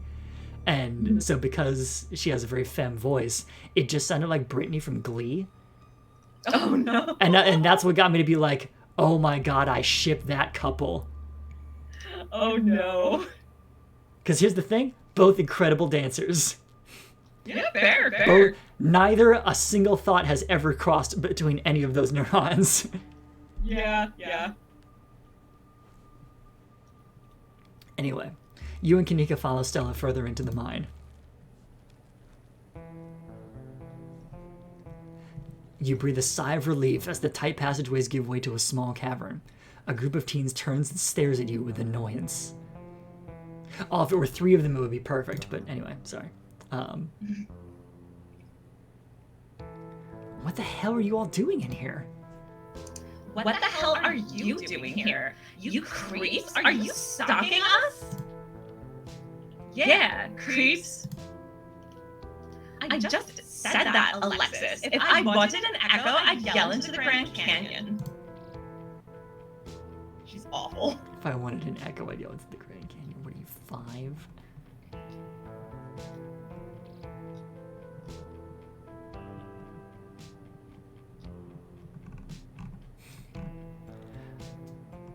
Yeah, this is a good answer. Like, what the like? I like the energy of that one. I did like the "Are you 5" one though. That is very good too. But anyway. Yeah, but it's not really gonna be effective. What are y'all even doing down here? This is the most miserable place I've ever been in my entire life. That's Satan. Yeah. This place isn't miserable. It's cool and rad. Who the hell are you exactly? That's Johnny, Tabby's cousin. Rosalina, your dad is worried sick about you. And if you ask me, he was right to worry. Why the hell would you think hanging out in an old abandoned mine would be a good idea? Is the Maxwell place not dangerous enough? Because no one usually comes in here, duh. Everyone knows we hang out at the Maxwell place now, so we had to find a new hideout. Which you instantly found, so I guess we have to find an even more secluded place where we can just be ourselves. There is so much woods in where you live. I know, right? I can't believe your dad sent people to follow you, Rosalina. That's messed up. I think that qualifies as harassment. You're right, Becca. It is messed up. I don't need him telling me where I can be. You could at least check in so he knows you're not dead. He loves you and he worries about you. He's really not asking for much. Don't you kids have school tomorrow anyways? It's fall break. Let's see, it's fall break. Yeah, there we go. Yeah. And we're not kids. Yeah, we're teens. Young pups these days have absolutely no respect for their elders. Are those canned strawberry margaritas? Where did you even get those? Oh, hang on. We have an update. Cat watch. Oh. Is it kitty time? Hello, kitty. Excuse this brief interlude. Hey, buddy. All right, here we go. It's only fitting. If you are a streamer and you have a cute pet, I feel like it's like an obligation to put Oh, I them mean, on like, stream. I know lots of people who have a channel reward for produce cat. Unfortunately, Your cat is a little elusive, he's not cool enough with me to do that, really. And he's gone. There we go. And I mean, it's fun to get, like, in a way, it's more exciting to get the, like, unexpected bonus Yes, kitty. exactly. You never know when it. But when I'm you glad get- he came downstairs because he was hiding upstairs for a long while after everybody left today. So I feel like that would be a really good use of the moments thing. maybe, I don't know. I don't really understand it, and I don't actually know how to turn it on. So Okay. Anyway, we resume. Are those canned strawberry margaritas? Where did you even get those? The teens avoid eye contact. Miles tries to melt into the cavern wall. Oh no. I know that isn't you, Miles. It had better not be you. Yeah, whatever. It's me. What are you even doing here? Becca's right. Sounds to me like you're stalking and harassing and all that. You're supposed to be minding the store. It's not like anyone even comes in on Tuesdays, and Mom's there, so it's fine. Eyes dart uncomfortably around the cavern as Kanika tears into her brother. It's not fine. It's extremely not fine. Why do I always have to be the responsible one? Do you know what I would give to be as carefree as you? Big Night in the Woods vibes, but sorry. Oh my god. Hang on. I left school so you would have a chance to live your life. And this is what you're doing with it? What would Dad think if he could see this? Stealing booze from the family store to dick around in an abandoned mine? Yes, big mood indeed, Miko Rams. Dad's dead, Kanika. But if he were here, he'd be disappointed you wound up being such a bossy jerk. Oh my god, I would pull that kid out by his ear. Yeah, like, dude. That is that thing. It's like, hey, did you know it only takes 4 psi of torque to twist a human ear off? Oh dear. Yeah, it's terrifyingly easy to do. Sorry. Sorry about that.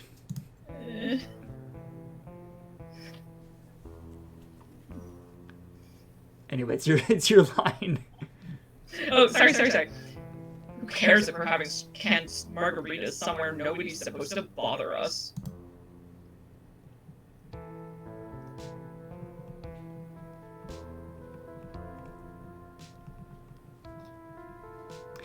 This is a level of bad decision that I can't, yeah. Yeah. That one's my favorite. Yeah. I just kind of wish the end was in caps, is the only thing. Hang on one second. Yeah. Oh, no, you don't. Oh, no. Is there a kitty problem? Oh, you know what? The headphones are off, so I'm assuming there's something going on with the cat. So, hello, Johnny's stream viewers. I'm not like, okay, clearly it has fallen upon me to entertain the masses, but I don't really. I'm not great on the spot, so. But yeah, this is a cool game, eh? Sorry about that. Alright. So across my peripheral vision, a streak of red cloth went by. And Wait, where is he?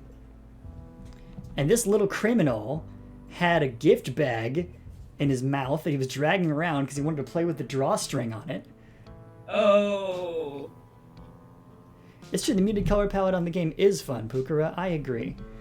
Not the first time we've done a Sunday Scaries game with a muted color palette similar to this, in fact. It's true. Very, very similar to Mundane. But yes, no. Kitty found something that he could choke on, so I had to intervene. Yeah, no, that's legit. I tried to be like, I see it is now falling to me to entertain the stream, and then I was like, Could you hear me, like, talking the entire time, or no? No, like, once you took off the stuff, I couldn't hear it very well. That's fair. Anyway. I literally pulled a, so how about that weather, eh? Except it was more like, how's this game then, hey? Yep. How about that local weather system, eh? Hasn't been the same since the weatherman left town. Anyway. I'd love to help y'all sort this out, but could we maybe do it not in an abandoned coal mine that has been abandoned for a literal century? Hasn't gotten safer since then. Oh, and what are you, an expert on mine safety? No, but I fucking trust the experts and can read signs. I know, right? They only abandoned this place because there wasn't enough coal left to bother digging anymore. That's not the reason. I know, right? My dad told me, and he's an actual foreman at the continuous mining facility, so he knows what he's talking about. Thank you for the offer, Pukara. He has a nice ribbon that he just got as a gift, but that's not the one we're talking about, so. But yes, Miko Rems has it. Thank you. It was literally the defining tragedy of the town's history. There is a mural in the library commemorating this. But hey, man, people think that people didn't die during 9/11, so whatever. So anyway. Wait, I thought your dad was a charge hand. No, Alexis, he got promoted last month, and he says this place is totally safe and we can hang out here anytime we want. Yeah, get it in writing. Miko Rems, thank you. Yes, there is a statue in the town square commemorating it. Yeah. Correction, your father was a foreman at the continuous mining facility. We'll see if he even has a job tomorrow morning. What? Oh, shit. Oh, hey. Hey, Tabby. Kanika sighs. Ugh.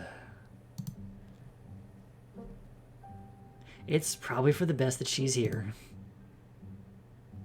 Do none of you understand what a boarded-up mine entrance is supposed to mean? It means it's closed, condemned, not fit for human use.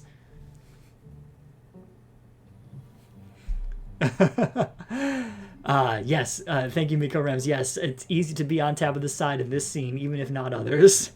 I mean, note also Kanika, who absolutely despises Tabitha, but is clearly on the same page here. Yeah. Oh, come on, this place is way sturdy. Check it out. The teen with the beanie jumps up and slaps a strut on the ceiling. Oh, I have a story. I have a story. Once upon a time, I was a young man. I was a teen, in fact. And my friends and I went to Seaside Heights on Memorial Day weekend, because that's what you do if you're from Jersey. And they had a spectacularly crappy beach house that they had rented, a whole bunch of them. And at one point, a member of the football team, who would later go on to great success in the NFL, got drunk and threw somebody at a wall and put a big old hole in it.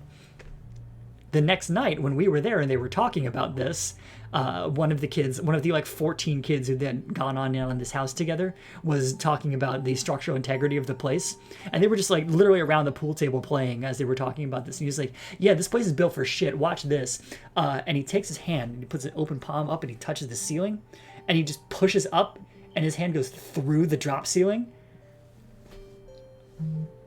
And all of us were just like, what? And then 3 of the other kids who were renting the place with him were like, what are you doing? Even if that's the case, don't make it worse. Yeah, that's extremely Zane in this scene energy. Yeah. There were, as I recall, there were 7 holes in that place by the time Memorial Day weekend was over. My friends Ben and Sam caused one of them, but it was the biggest one. So...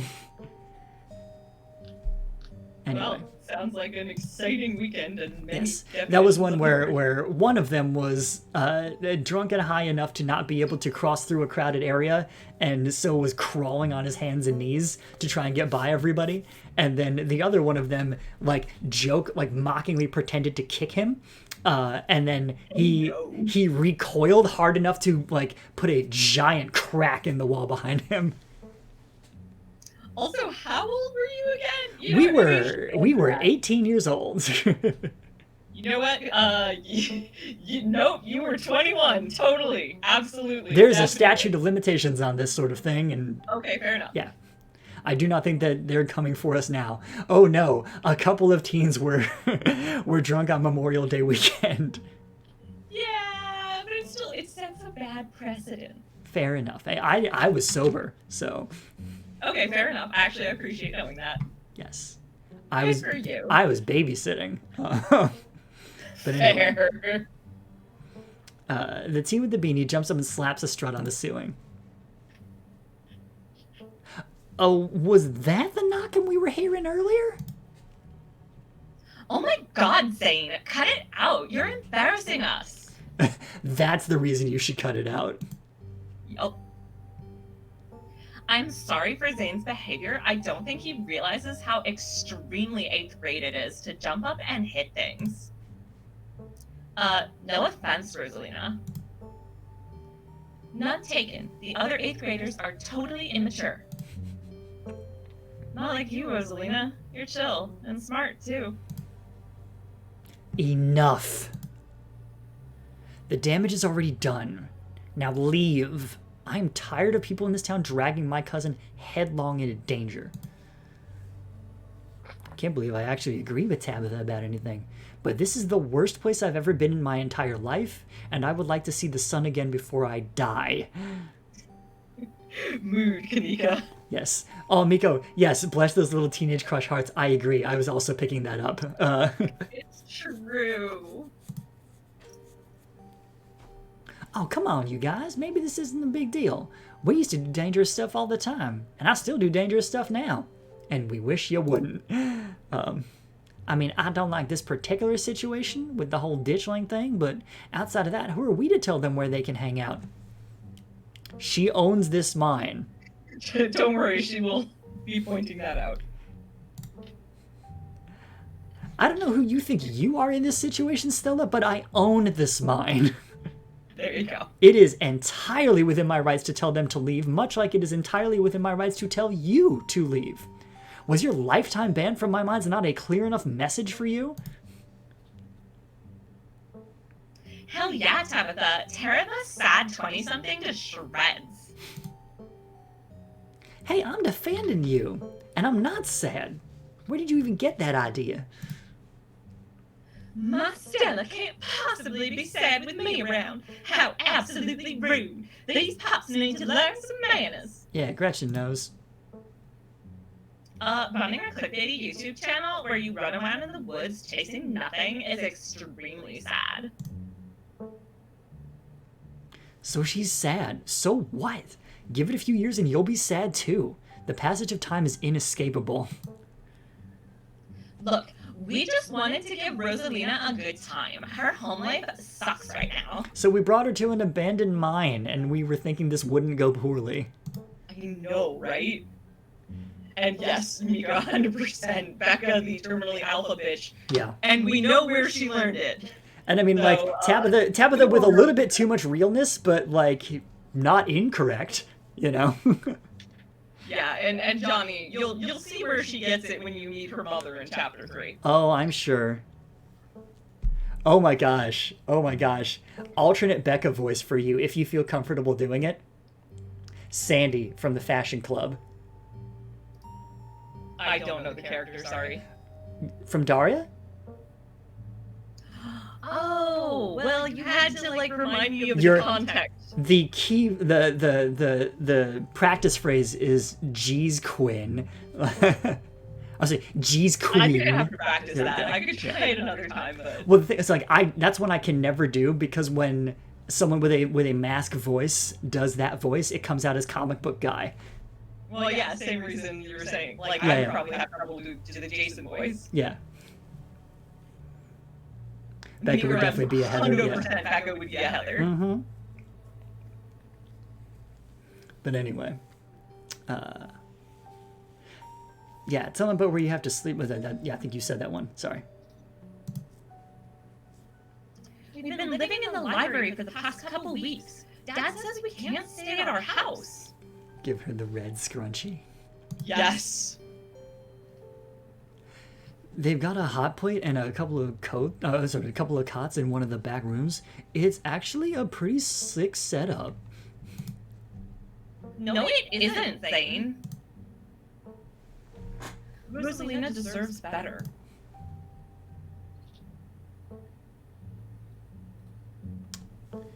Oh, the keep it to yourself is not what I say. I just, yeah. Okay. Yeah, we don't need to jump in on the haunted house thing right now. That's not germane to this conversation. One way or the other. You keep what Pixel told earlier to yourself. I don't care about your home life. If you're going to do your underage drinking, go do it in the woods. Just get off my property. Tabitha.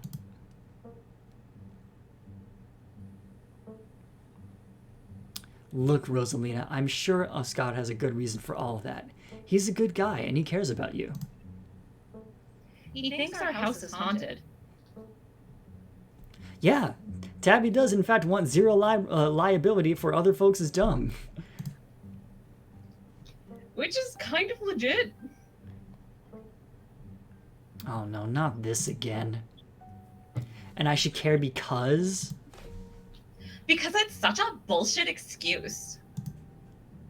I bet he couldn't afford it anymore and is lying to you to save face. What a coward.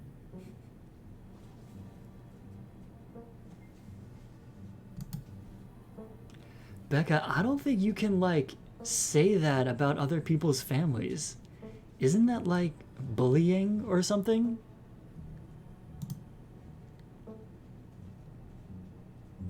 Shut up, Zane.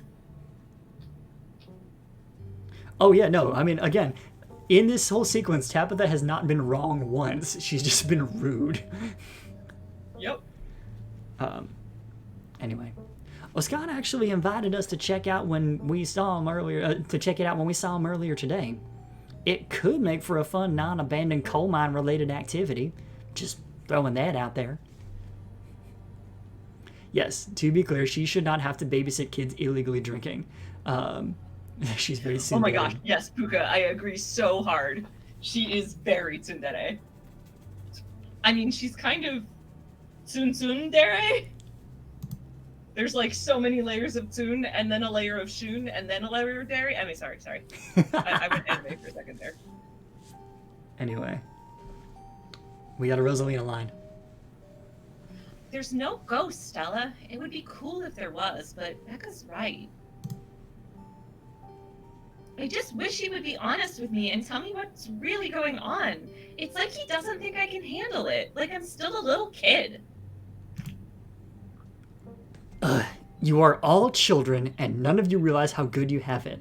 Back in the day, each and every one of you would be pulling 12-hour shifts in this exact mine. If it weren't for child labor laws, the 5 of you might have some actual character. Wow, okay, that might be a bit much. Yeah, I mean, but she does later say, like, I only said that to get people to leave my damn mine. I also 100% agree, Mika Rems. Like, also, of course, I liked Tabby even, I think, before that, but that is a really good indicate. Like, it's a good reason to be like, hey, you clearly were trying to reach out. Agreed. Well observed, Miko. Alright. I am a big Tabby fan, personally. I love her. I love her so much. Aw. Okay. You want to throw me a Becca line? Right, sorry. Exactly. Rosalina's not that mature anyway. She still sleeps with stuffed animals. That doesn't mean she's not mature. I still have pork chop, you know? I rest my case.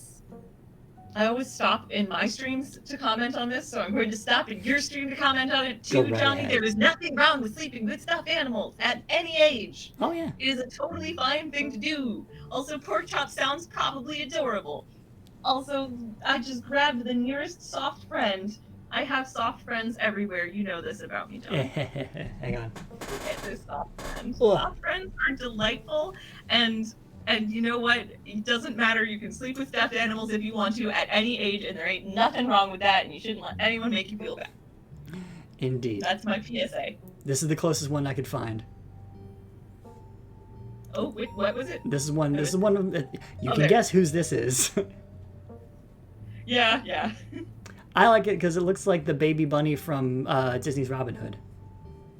Fair enough. I also have a reversible octopus. Very nice. Oh, yeah.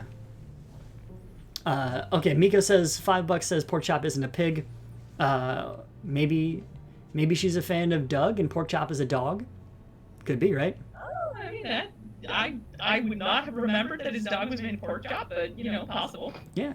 And, what's it called? Yeah, no, I mean, sometimes kids just name their pets after their favorite foods. Like, why a wolf? I mean, they eat pork chops, I would assume. I mean, sure. Oh, yes, Puka said the same thing. It looks like the baby bunny's plushie from Robin Hood. That's even better. Yes. And the Three Little Pigs. Yeah. Pork chops, yeah. It's very good. But yes, he got pork chopped, indeed. Anyway, I already read that one. Yes, So. we should resume. Here we go. Wait, what did you say about child labor?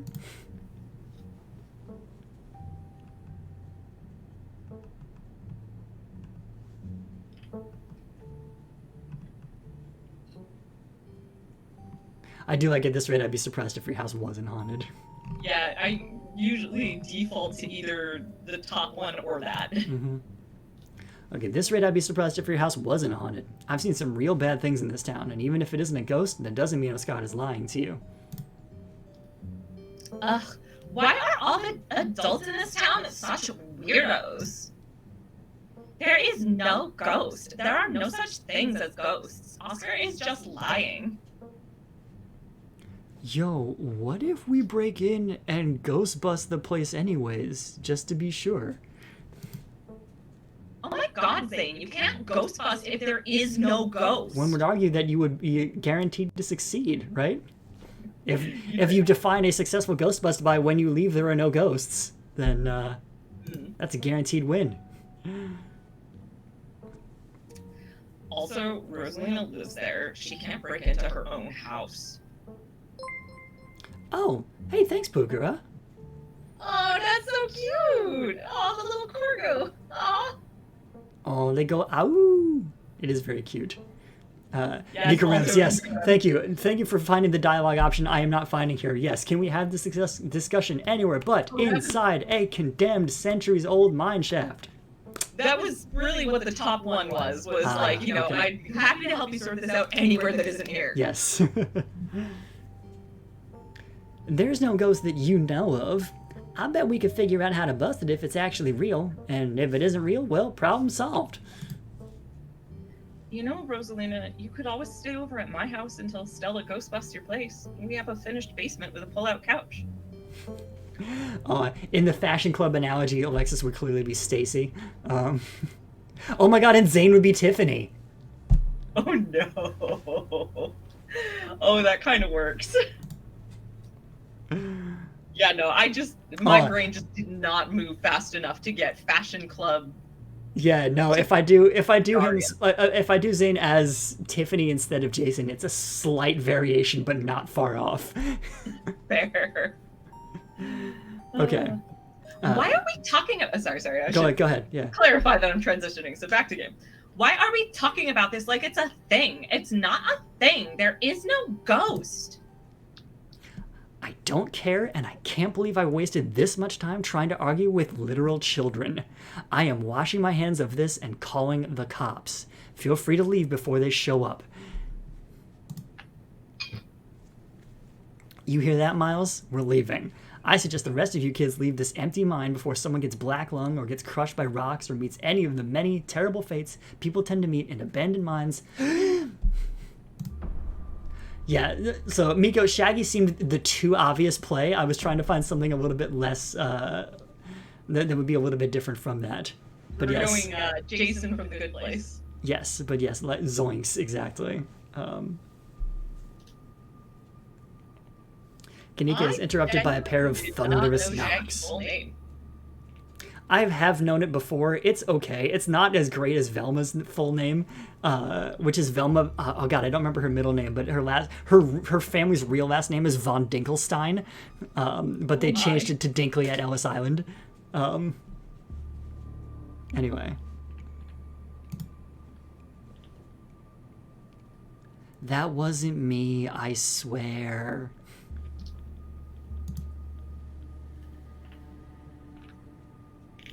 Then what was it?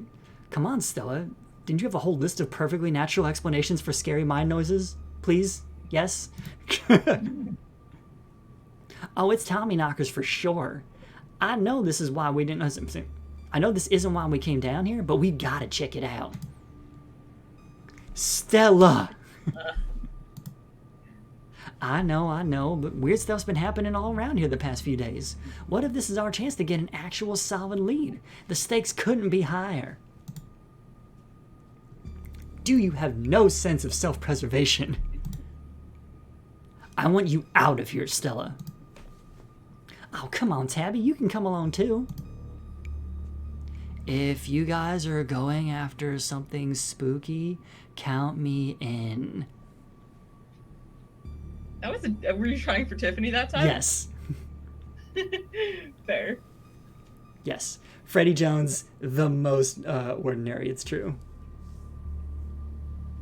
Yes, Puka, Yes. I absolutely agree. Yes, Stella, in fact, has negative self-protective instincts. Nobody is going deeper into the mine. Nobody is staying in the mine. You're all leaving. Please listen to Tabitha before my heart gives out. It'll be fun, Neeks. It will not. Ron Howard voice. Dear audience, it was not fun. Oh, right, you have keen eye. Yep.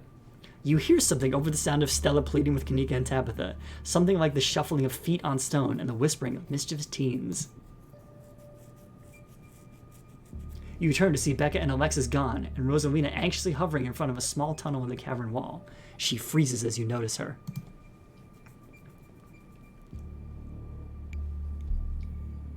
Yeah, keen eye. Do not wink at Rosalina and gesture to the tunnel. I'm saying it right now. I don't think I will, but... Not my style. I'm gonna just call her out by name. Rosalina, what are you doing? I don't know. What am I doing? Oh, I like that emote set there, Puka. That's very good. Wait, what? Rosalina, don't go in there!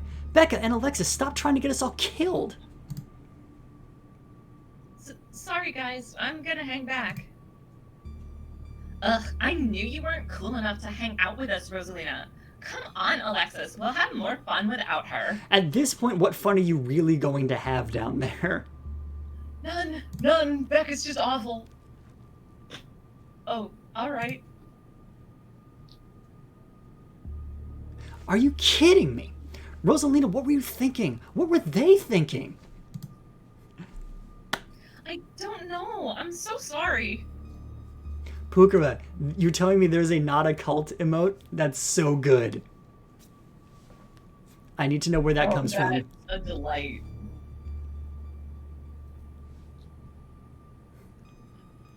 The only true fun there is to be had as a teen, going off to have the fun of pissing off adults. Not bad.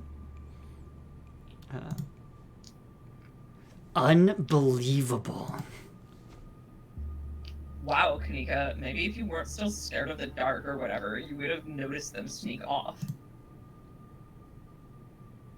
I noticed them sneak off, and I've been zoning out the whole time we've been here. They must have squeezed through that child-sized tunnel. Yeah. Dang, I always wonder where that one goes. I've never been able to get these hips through there. It's probably for the best, dear.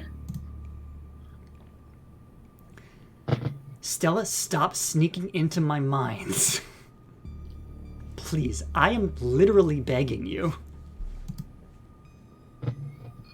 If only all the tunnels down here were wide enough for adults, we could already be done with this little mess, but no.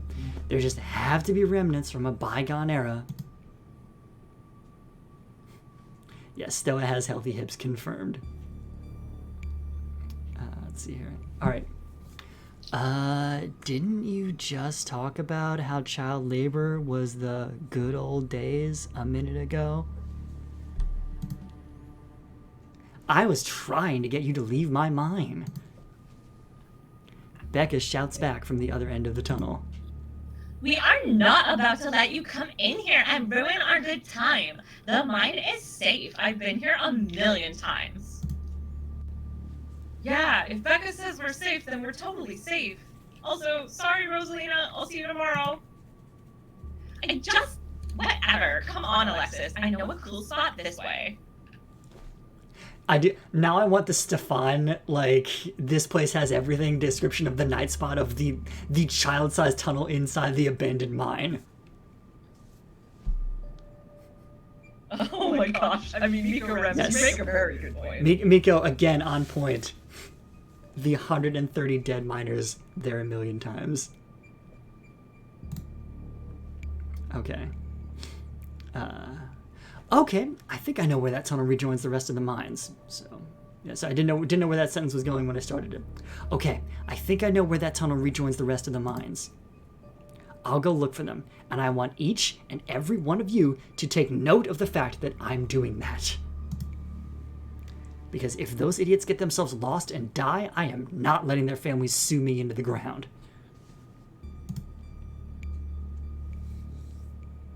Are those really your priorities right now? Yeah. You have a problem with that? I want the rest of you out of my mind. Except for you, Johnny. I'm not letting you out of my sight. Yeah, sure. I could never fit in that tunnel anyways. They have crossed a barrier that I cannot. So my time here is up. Can I veto that voice? Not good. Sorry. I'm not feeling it for saying no. Tiffany's such a fun character to do, though. I guess not for this one, though. Oh well. Yeah, it's just really not Zane's vibe. Okay. From the top, as Jason. Yeah, sure. I could never fit in that tunnel anyways. They have crossed a barrier that I cannot. So my time here is up. Yeah, sorry. It's just the Tiffany voice just didn't have the right energy for this character. Not to tell you how to do your own creative process. I will reserve veto powers only for when I am really... Well, I mean, okay, so Puka, I think the idea being get them out as fast as possible while the cops are already on their way. But, and again, as Tabitha pointed out in the conversation that happened in the trailer, like, Tabitha's, all-consuming concern for the success of the mine is not purely selfish. She recognizes that this entire town lives and dies based on the success of the mine. So she has to make sure it continues running. But anyway. Yeah. But only because Stella promised me a ghost hunt tomorrow. Whatever. I still have to do my dailies anyway, and the service down here sucks. What about you, girl? Are you sure you don't want me to come along? Maybe I could help you get Becca and Alexis to leave. Do not make me ask. Don't make me ask you twice. Yes, Pukara, she is trying very hard to protect the dum-dum babies from themselves. They'll be fine, Rosalina. I think your dad would kill me if we let you stay down here any longer. Okay. Can I at least wait outside? Yeah, we can wait outside together. No, you are not about to weasel your way into this, Stella. Oh, come on, Tabby. I've been down here a ton. I can totally help out. Tabitha sighs. Ugh. There's just no getting rid of you, is there? Fine, I won't waste my time arguing. Yes, I also noticed Stella's puppy eyes. They were rivaling Gretchen's puppy eyes.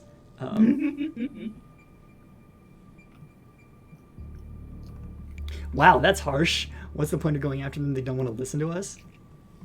We could just all leave. Do I have to come with you? Stella, don't push Tabitha's boundaries like that.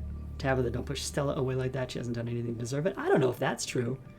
I am not getting in the middle of this. I don't like most of these. You don't have to say most except for the Stella one. You don't have to do any of the explore options. Stella, don't push Tabitha's boundaries like that. I don't need you to fight my battles for me, Johnny. It's fine. Stella can tag along. Let's do this. Sure. Let's not linger any longer than we have to, shall we? You want me to take Gretchen with me? I don't know if it'll be easier to cover more ground without her. Excuse me, I am a formidable and self-sufficient monster hunting companion. Of course you are, Gretchen. Oh, I didn't notice the blush, Pukara. Good catch. Yeah, that's probably for the best. I don't want to repeat of last night, and who knows if we'll have to do any climbing. I'll see you on the other side, hopefully soon. For sure, we won't be long. Aw, concerned Gretchen is concerned. It's true. Cool. I can't wait to bust some ghosts tomorrow. Tell Alexis I'm sorry. Kanika, Miles, Zane, and Rosalina head towards the entrance of the mines, leaving you, Tabitha, and Stella to find the remaining teens. Alright, no dawdling. We should be able to catch up with them if we go this way. You and Stella exchange a glance as Tabitha ventures forward. So, Johnny, I feel bad that I vetoed a voice, but so if you wanted to try the other voice, Rebecca. No. Yeah. Oh, why, thank you, Miko.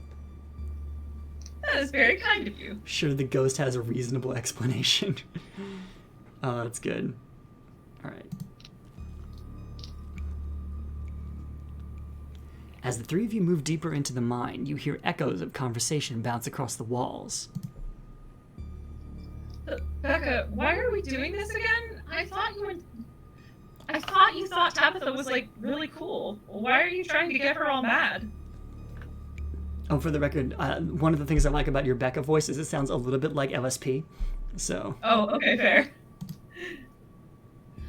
We're doing this because Tabitha is really cool. She doesn't let anyone boss her around, so we can't just let her boss us around. Oh, teenager logic. Yep. Oh, you hear that, Tabby? Someone thinks you're cool. I can't believe she used to hang out with a nobody like Stella. I like how, like, Becca is invested in their friend drama. Yes. Yeah, no, big oof indeed, Miko. And yes, Becca is the worst fangirl. You are correct, Puka. Hey! I don't know. I think Stella's kind of cool. I like that River Runner video. Oh, come on! She doesn't even have a sponsor. What kind of YouTuber doesn't have a sponsor? Not even MeUndies. Not even Audible. God. Not even Blue Apron. Not even Quip. Sorry. I could go on. Sorry. I mean, not yet, but I'm in talks with Meat Rice. And I make plenty from ads and donations. Meat Rice. Sure, why not? Meat Rice, yeah.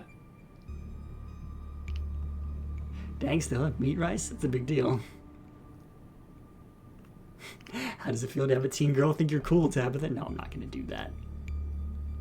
Meat Rice does sound like a keto nonsense company. You are 100% correct, Puka. Alright. Thanks, Stella. Meat Rice? TM? That's a big deal. They're on, like, every big podcast. Thank you, thank you. It feels like a really big step for the channel. Wow, yes, the Raid Shadow Legends went in the chat. Literally, it took me a second. I was so close to being like, oh, another spammer. Yeah, but no.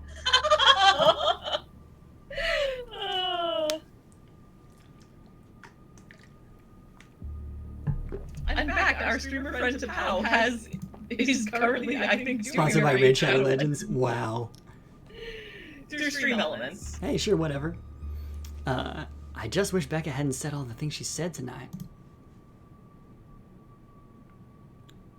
She's just mean and had nothing to do with you.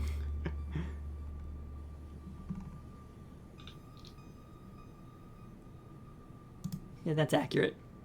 She's just mean. It had nothing to do with you. You've seen how she's treated everyone tonight except Tabitha. Yeah, I guess you're right.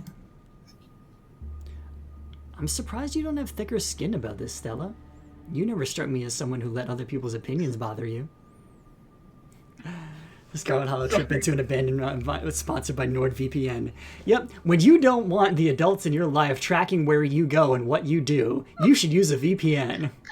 I love it. Yes, Miko was on it. Good. I love it. Oh my god. Alright. If you did, I wouldn't have to try so hard to keep you off my property. Well, I know you don't mean it. Agree to disagree. I'm just glad they're not gossiping about me. Aren't we all? Yeah, I know they're just teens, but some of that stuff stung.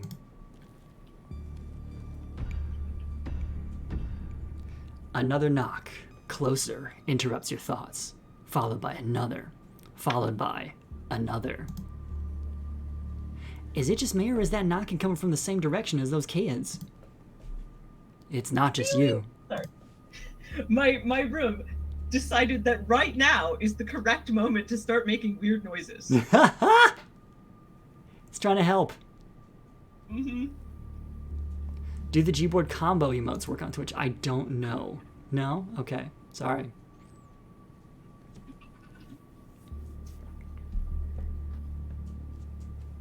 Sline's you. Sorry, I was distracted checking on a plant.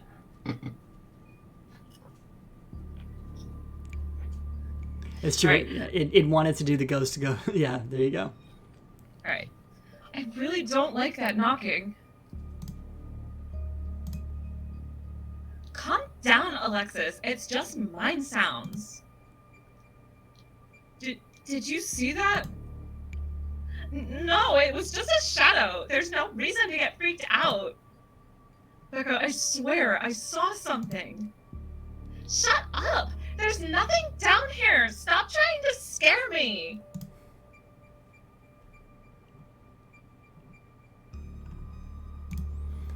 Are we sure the tunnel they went through is going to meet back up with us?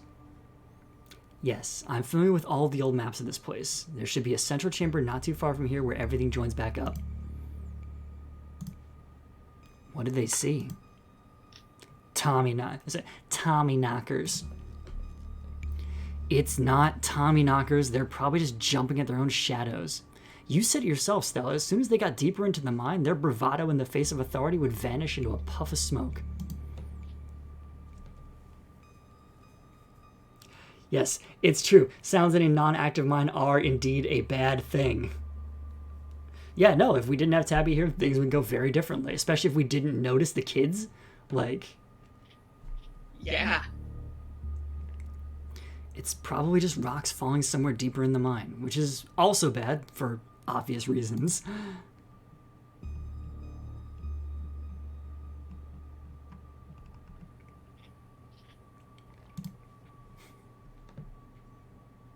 Yes, indeed. You know what doesn't make a sound? Things that stay still.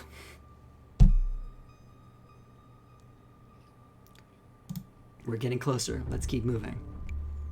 As you progress deeper into the mine, the knocking grows more frequent. It's still distant, but it's much louder than before. The tunnel ends abruptly in front of you. A century-old ladder is the only way forward. In the darkness beyond, you can still hear the echoes of terrified teens, their panicked arguing bouncing down the pitch-black corridors.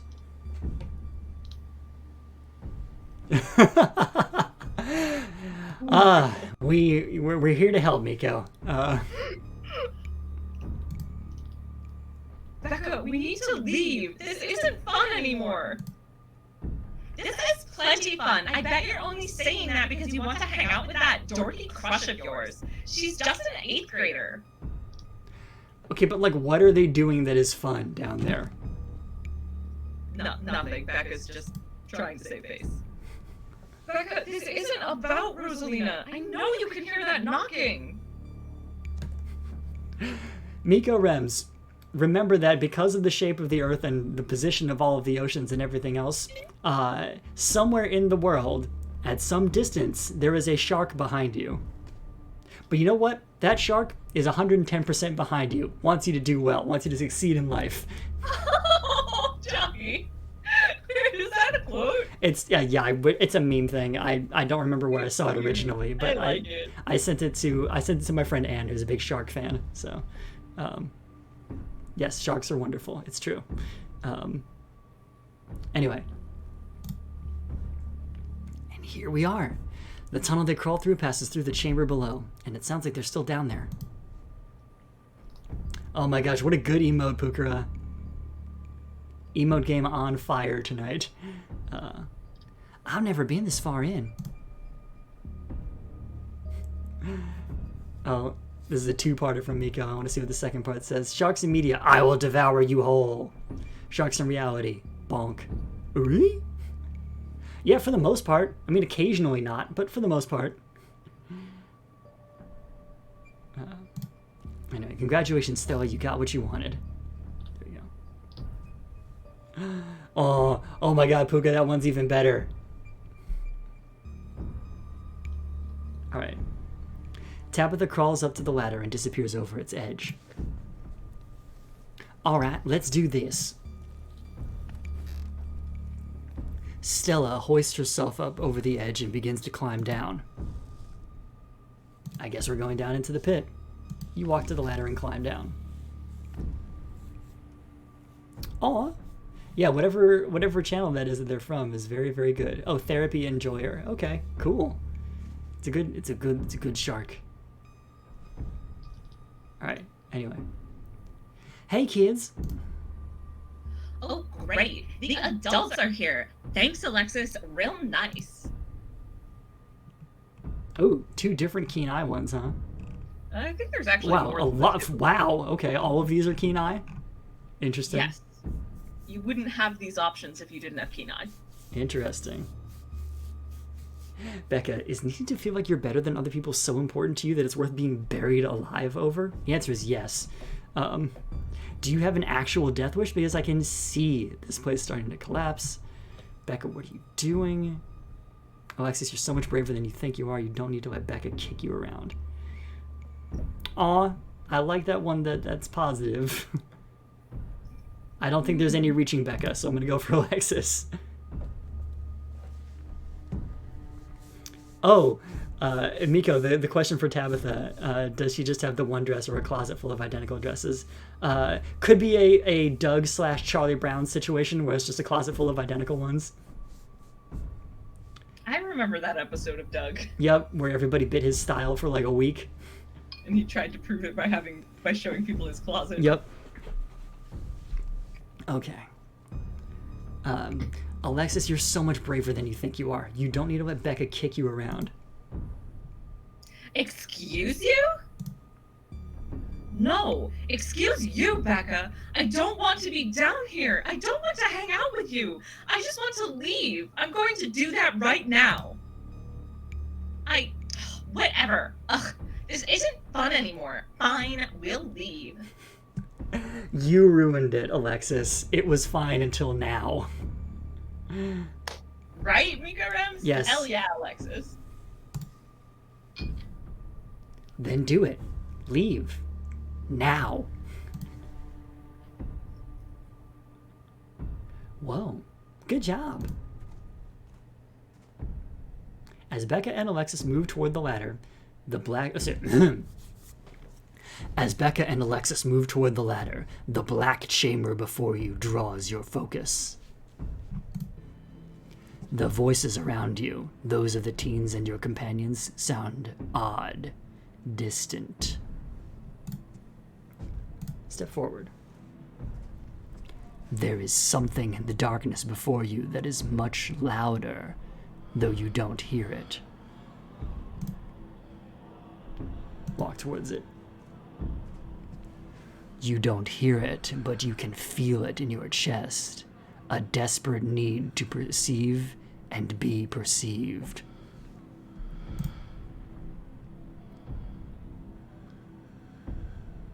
That's interesting. Before I continue, so we're combining a need for observation with deeper into darkness. And historically, those two primal fears aren't really the best of pals.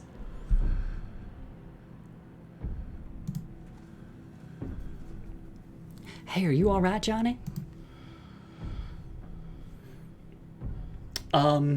That text prompt, the only one, says bear witness. We might be getting into territory where we are ceding control to something nefarious here. What do you think you're doing? Get away from there! Your cousin dives towards you, but not before the light from your phone illuminates. What? Didn't get to finish. Yeah, I always have that problem every single time.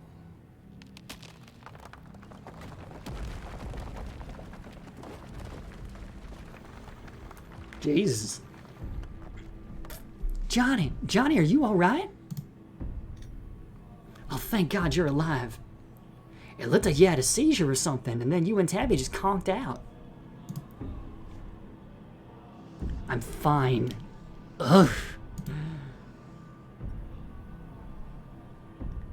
You can barely open your eyes. You're not fine.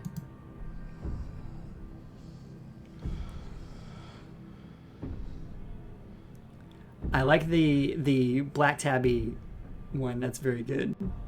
Yes.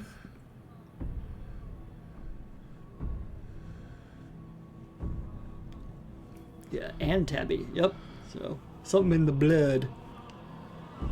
Ah, neither of you move a muscle. I don't want you straining yourselves while you're still recovering from whatever that was. I'm getting the kids out of here, and then I'm going to get you both some help. I'll be back soon, I promise. Don't die on me, all right? You can see the tears in her eyes. Mm-hmm. You fade back out of consciousness as your companion clambers out of the pit, intent on your rescue.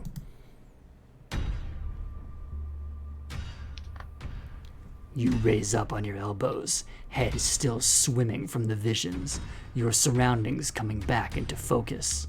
Your head throbs as the knocking continues, now magnitudes more intense than ever.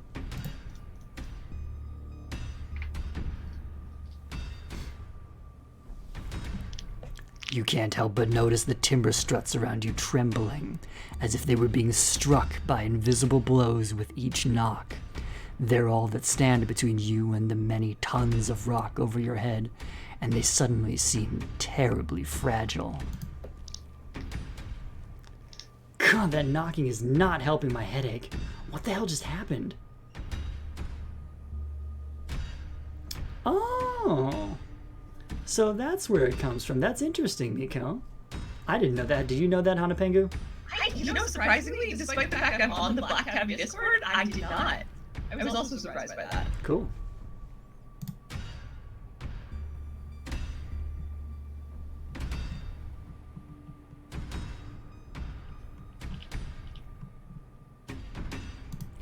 I had some sort of vision. Did you see it too?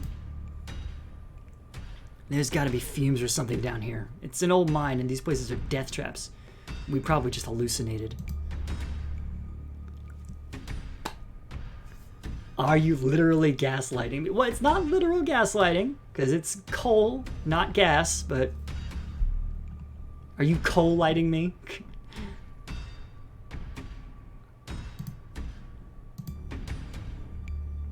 I said I saw it too. Stop being weird. We're leaving.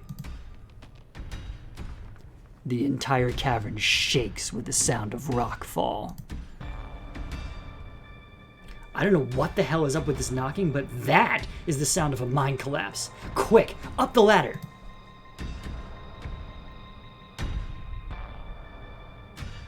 It's very likely, Pukara, that she has had weird shit happen down here and doesn't want to embroil you. Or at least that she knows about weird shit down here. It's possible, yeah.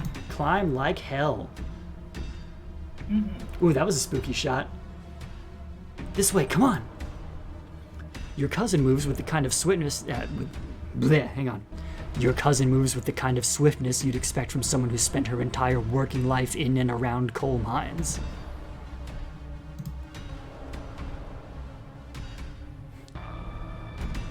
You push your body to move as quickly as it can, though you're slowed down by the cramped corridors and winding passageways of the mine. Then comes the sound of splintering wood. You pick up the pace. The entrance is so close. Push through. And there it is. Freedom.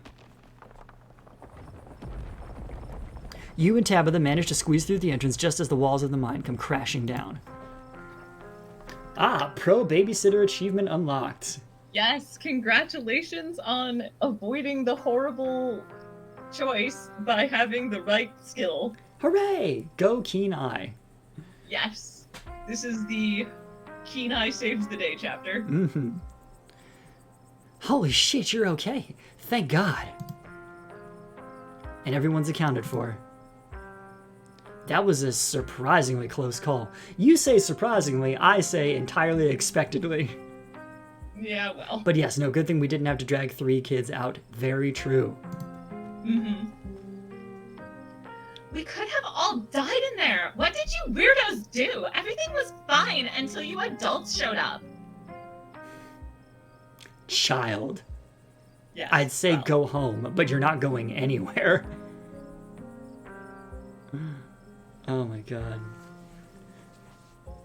Oh dear. Oh, Miko, that's an interesting little hint dropped. Oh, yes, yes.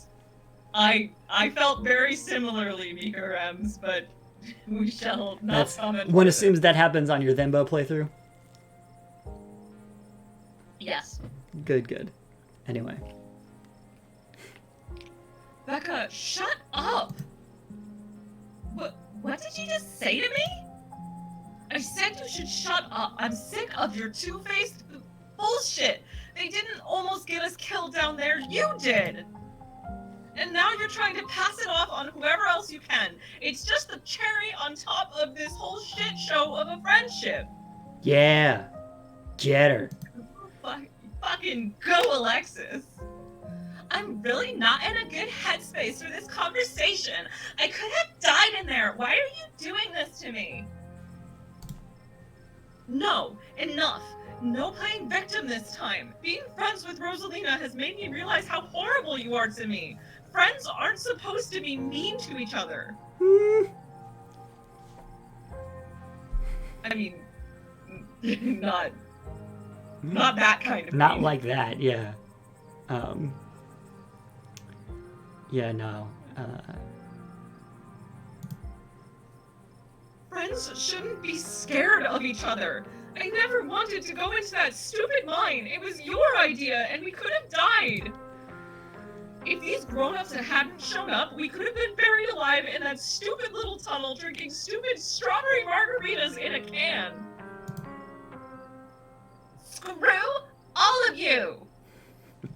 Screw you guys. I'm going home. Should we go after her? God, no. Let her have that little tantrum.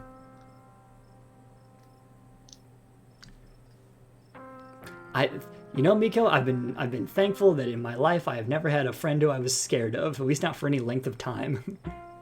Yeah. Anyway. It is an incredibly massive red flag if you are in any kind of relationship with anyone that you are scared of. Truth. PSA. Yep. Anyway. Did that feel good, Alexis? Finally telling her off? Yeah, I guess. Ugh, she's gonna be so mad at me. She probably won't talk to me for a week. Maybe a month. Maybe the rest of my life. Anything but that. It's okay, Alexis. We don't need her. What do we do now? Now I drive you two home. I've already texted your parents and I'm sure they're worried sick about you. Rosalina and Alexis duck off to the side as an exhausted Tabitha approaches your group. I'm gonna get my car and then we're going home. Tabby. Tabitha leaves towards the active mine without another word, and you're afforded a quiet moment to catch up with Stella and Kanika. Yeah, we dodged several bullets tonight. Mm-hmm. Yeah, thank God you noticed them sneaking off. You were incredible down to the pit, too.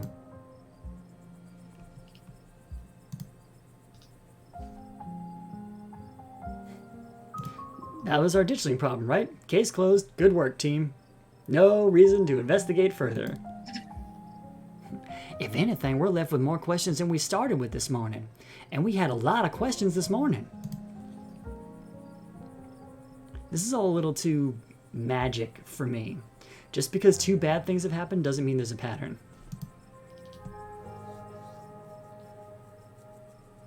Yeah, I agree. Being horrible to Stella would feel like kicking a puppy. It's like being horrible to Gretchen.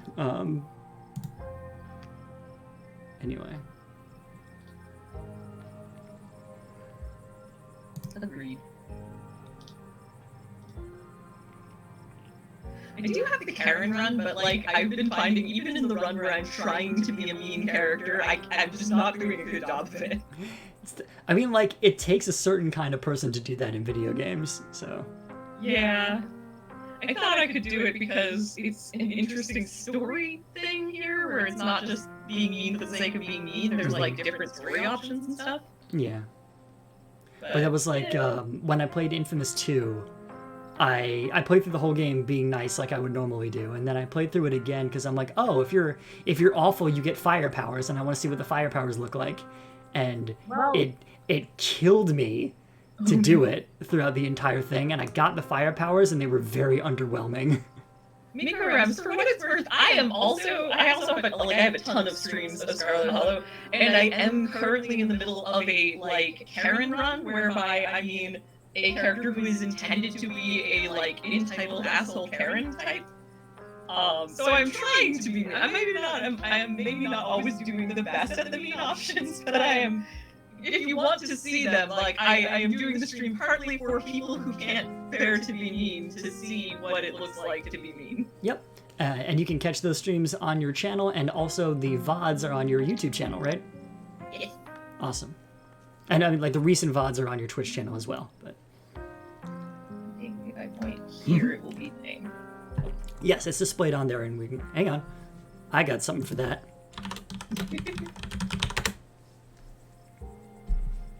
Thank you. No problem. Okay. So anyway, there was a stone carving on the wall of that pit, and it gave me some sort of vision. I saw what happened to this place. Are you sure it wasn't just auto-suggestion? We talked about that mine a lot today. I don't know, Neeks. You weren't down there. Johnny and Tabby had like a simultaneous seizure thing next to a creepy stone carving. It was like something out of a movie. Miko Rems, that is so cool! I am so excited for that! Oh, nice. That's interesting, Miko. I am intrigued by that option. Yeah. Okay. Just because they passed out or had seizures doesn't mean it wasn't auto-suggestion. You're reaching, Kanika. Alright. I saw something down there. It was like the shadows of dead miners. They were right behind Stella just before all of you left. Did you not see them? Whoa, I didn't see anything other than you and that carving. That's super weird. I don't want to doubt what you experienced, but you were deep in a dark abandoned coal mine. You might have just been primed to see things. You know, now that I think about it, that totally fits the profile for some of the Tommyknocker stories. What if they're actual bona fide ghosts? Oh, Stella.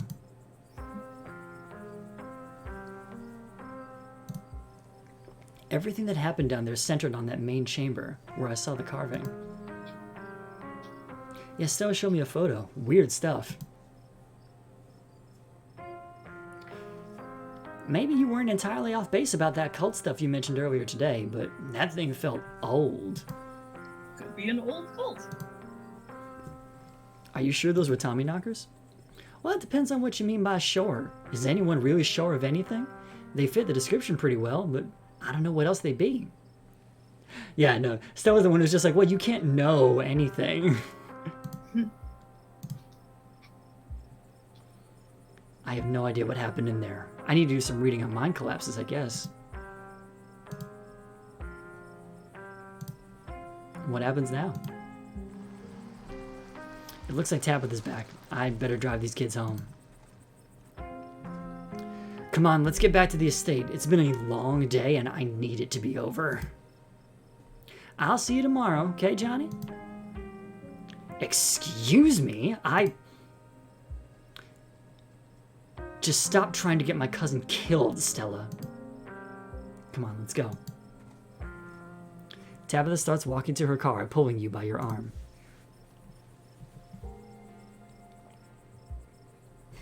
Are you kidnapping me?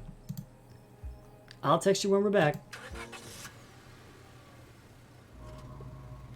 Tabitha doesn't say a word as the car cuts along the darkened road. You try to keep an eye on the surrounding wilderness as she drives, wary of what may lurk behind the tree line.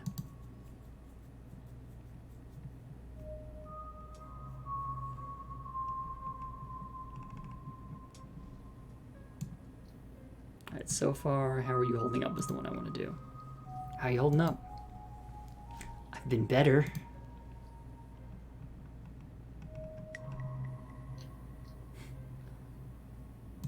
At least everyone's okay. There are a lot of parents who should have kept tighter reins on their kids. I never got in any trouble like this when I was a teen, and I have Perlan to thank for it. Oh, sorry, and I have Perlan to thank for it. There we go. Hated it at the time, but that strictness paid off. Ugh, what am I telling you this for? You can tell me stuff. I'd like to know more about you. And about Perlan, for that matter. Maybe later this week. I don't have the energy to get into it right now, but I think I'd like that.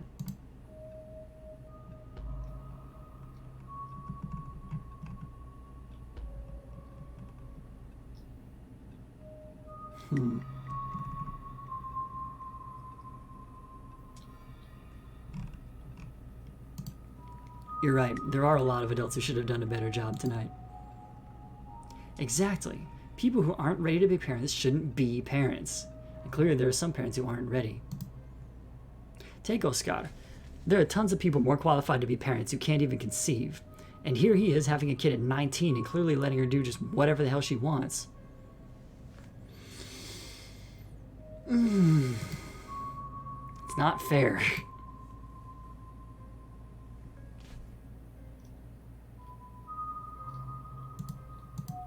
Do you want kids? Lots of people want kids.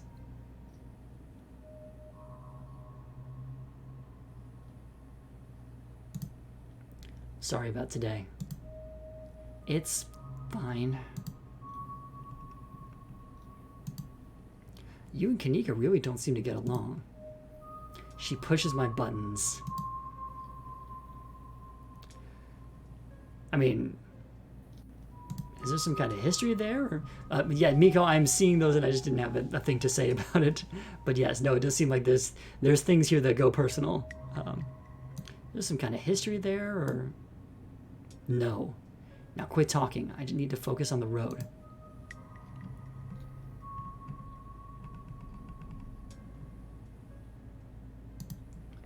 Why do you treat Stella like that? You two used to be friends, right? You and she were buddies, weren't you? There we go. Gal pals. Alright. It was a different time in my life. I just wish that she'd get that we're not in high school anymore. I'm a different person than whoever she thinks she knows. I'm not gonna bother with the others. Yeah, they're kind of the mean ones. And I don't think there's anything to be gained from them, so... Yeah. Your eyes wander back to the tree line as you and Tabitha slink back into silence. So your silent protag run is pretty quick by comparison to a lot of these, right? Oh yeah, by a lot. Like, because there's just so many things where you like go through all the explore options, and like my protagonist who just doesn't like talking to people doesn't do that. Yep. Saves so much time. But also you see so much less of the story, so what do you save in time? It's true. Like, yeah. But you also get, like, there's a reason I did it with a talk to animals mystic. Yeah. And also, like, you've seen the other dialogue options before on other playthroughs, so. But anyway, you once again cross the threshold into the estate. The musty stench of the decaying mansion greeting you with its undertones of mildew and wood rot. Well, this day was a lot more stressful than it needed to be, but at least nobody got hurt. I'm going to bed, and I suggest you do the same. Thanks for calling me about those kids, by the way. It was unexpected. You could have... No, you should have waited for me. I'm too tired to argue.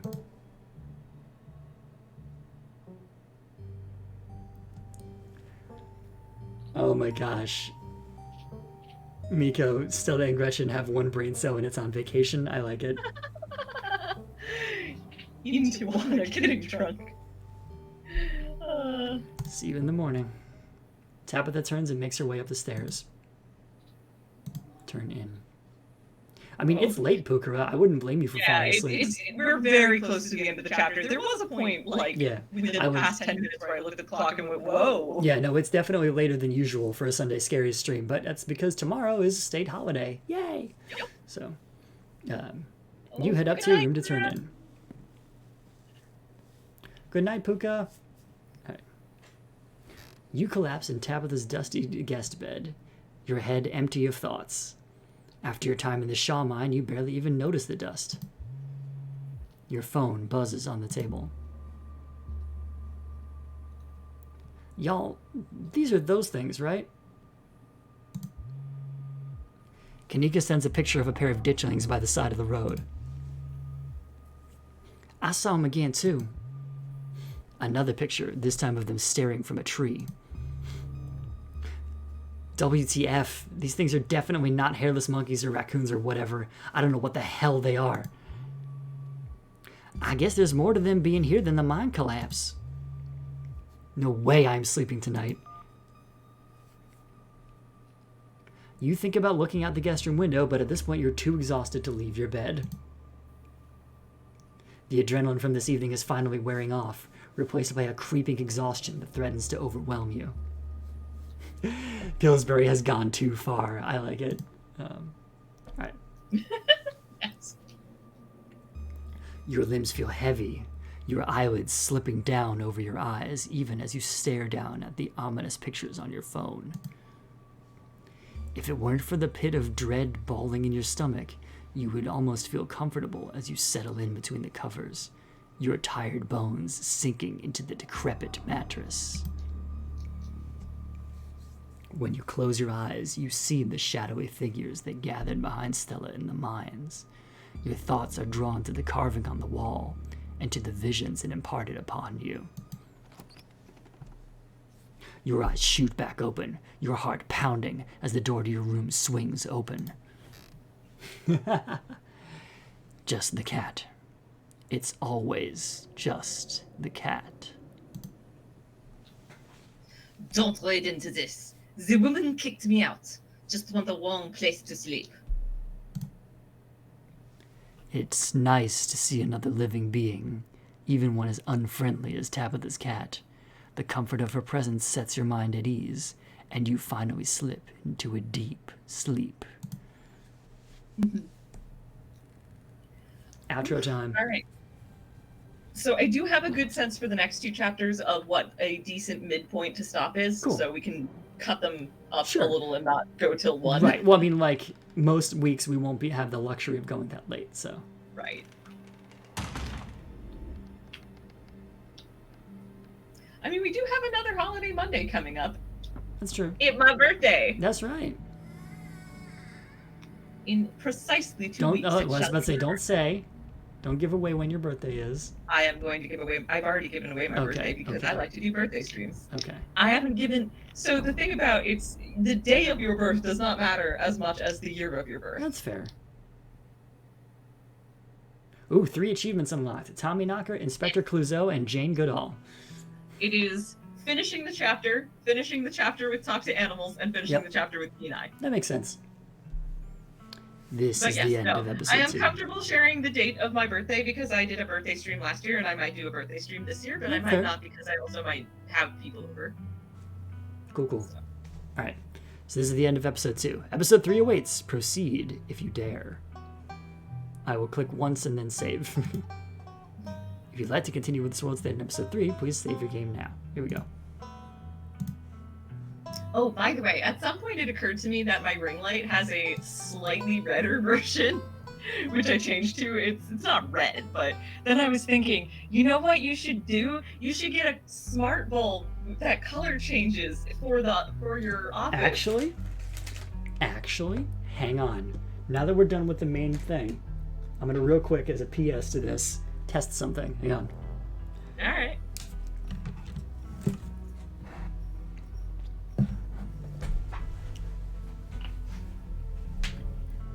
Man, my ring light makes a difference though. I just turned it off and it's like, oh.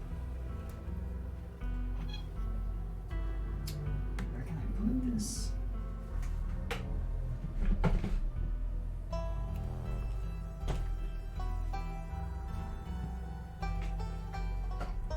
That might work. Sure.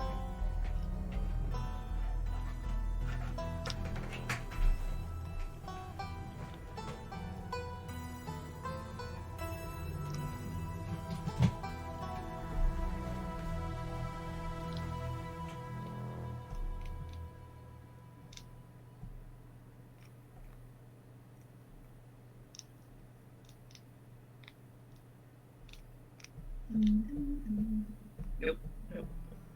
That's probably the most unhelpful thing I could hum. I do have such a habit of humming the Jeopardy theme when I am waiting for things, though.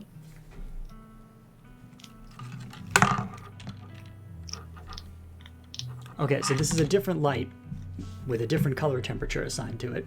It's as close as I get to a soft one, but... I like it. I think that this could work really well for games where you're a little too... I mean, you should pull up a Scarlet Hollow's lighter colored background. Well, actually, oh, the other hang on. I can do this. So don't forget to save your game before you change anything. Oh, I already did. Okay, good. Let's see here. Hang on. Because I can actually close this. Since we're testing anyway, it's worth seeing what that looks like with a right weight screen.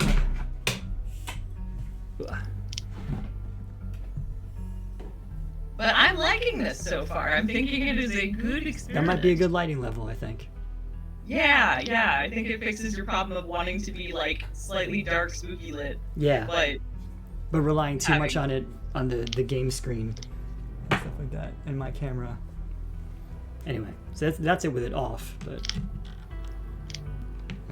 all right, continue.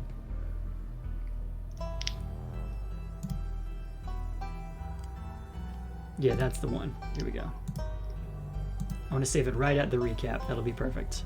Quit. Yeah. Okay. So we're calling it here. I want to thank Pukara and Miko Rems for tuning in. Did we have somebody else at one point? I think we did not, right? No, I don't think we ever did. Okay. But anyway, yes, and I want to thank you, Hanapengu, for being my guest star tonight. It's been great.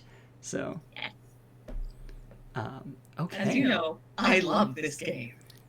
Yes, it's true. All right, and we will be back hopefully next week, right? Oh, thank you, Beaker Rose for the follow. And yes, should be back next week. Absolutely. This time next week. Excellent. And then hopefully tomorrow I'll be back doing Ring Fit, and then Friday co-op? Yes, no? Yes, I should be available for Friday co-op. Cool. Okay, so that's the current plan. Is it'll be tomorrow I'll be back on my Ring Fit nonsense. Friday I will be on doing a co-op stream with y'all, and then Sunday will be more Sunday Scaries with more Scarlet Hollow. So. Indeed. Also, Miko Rems, I think I might be at 80, and I have also achieved 100% achievements. So I can relate. Yep. It's a great game, and I'm playing it because you told me about it. So. Yay. All right. So until then, keep it spooky, everybody, and I'll catch you next week. Bye bye.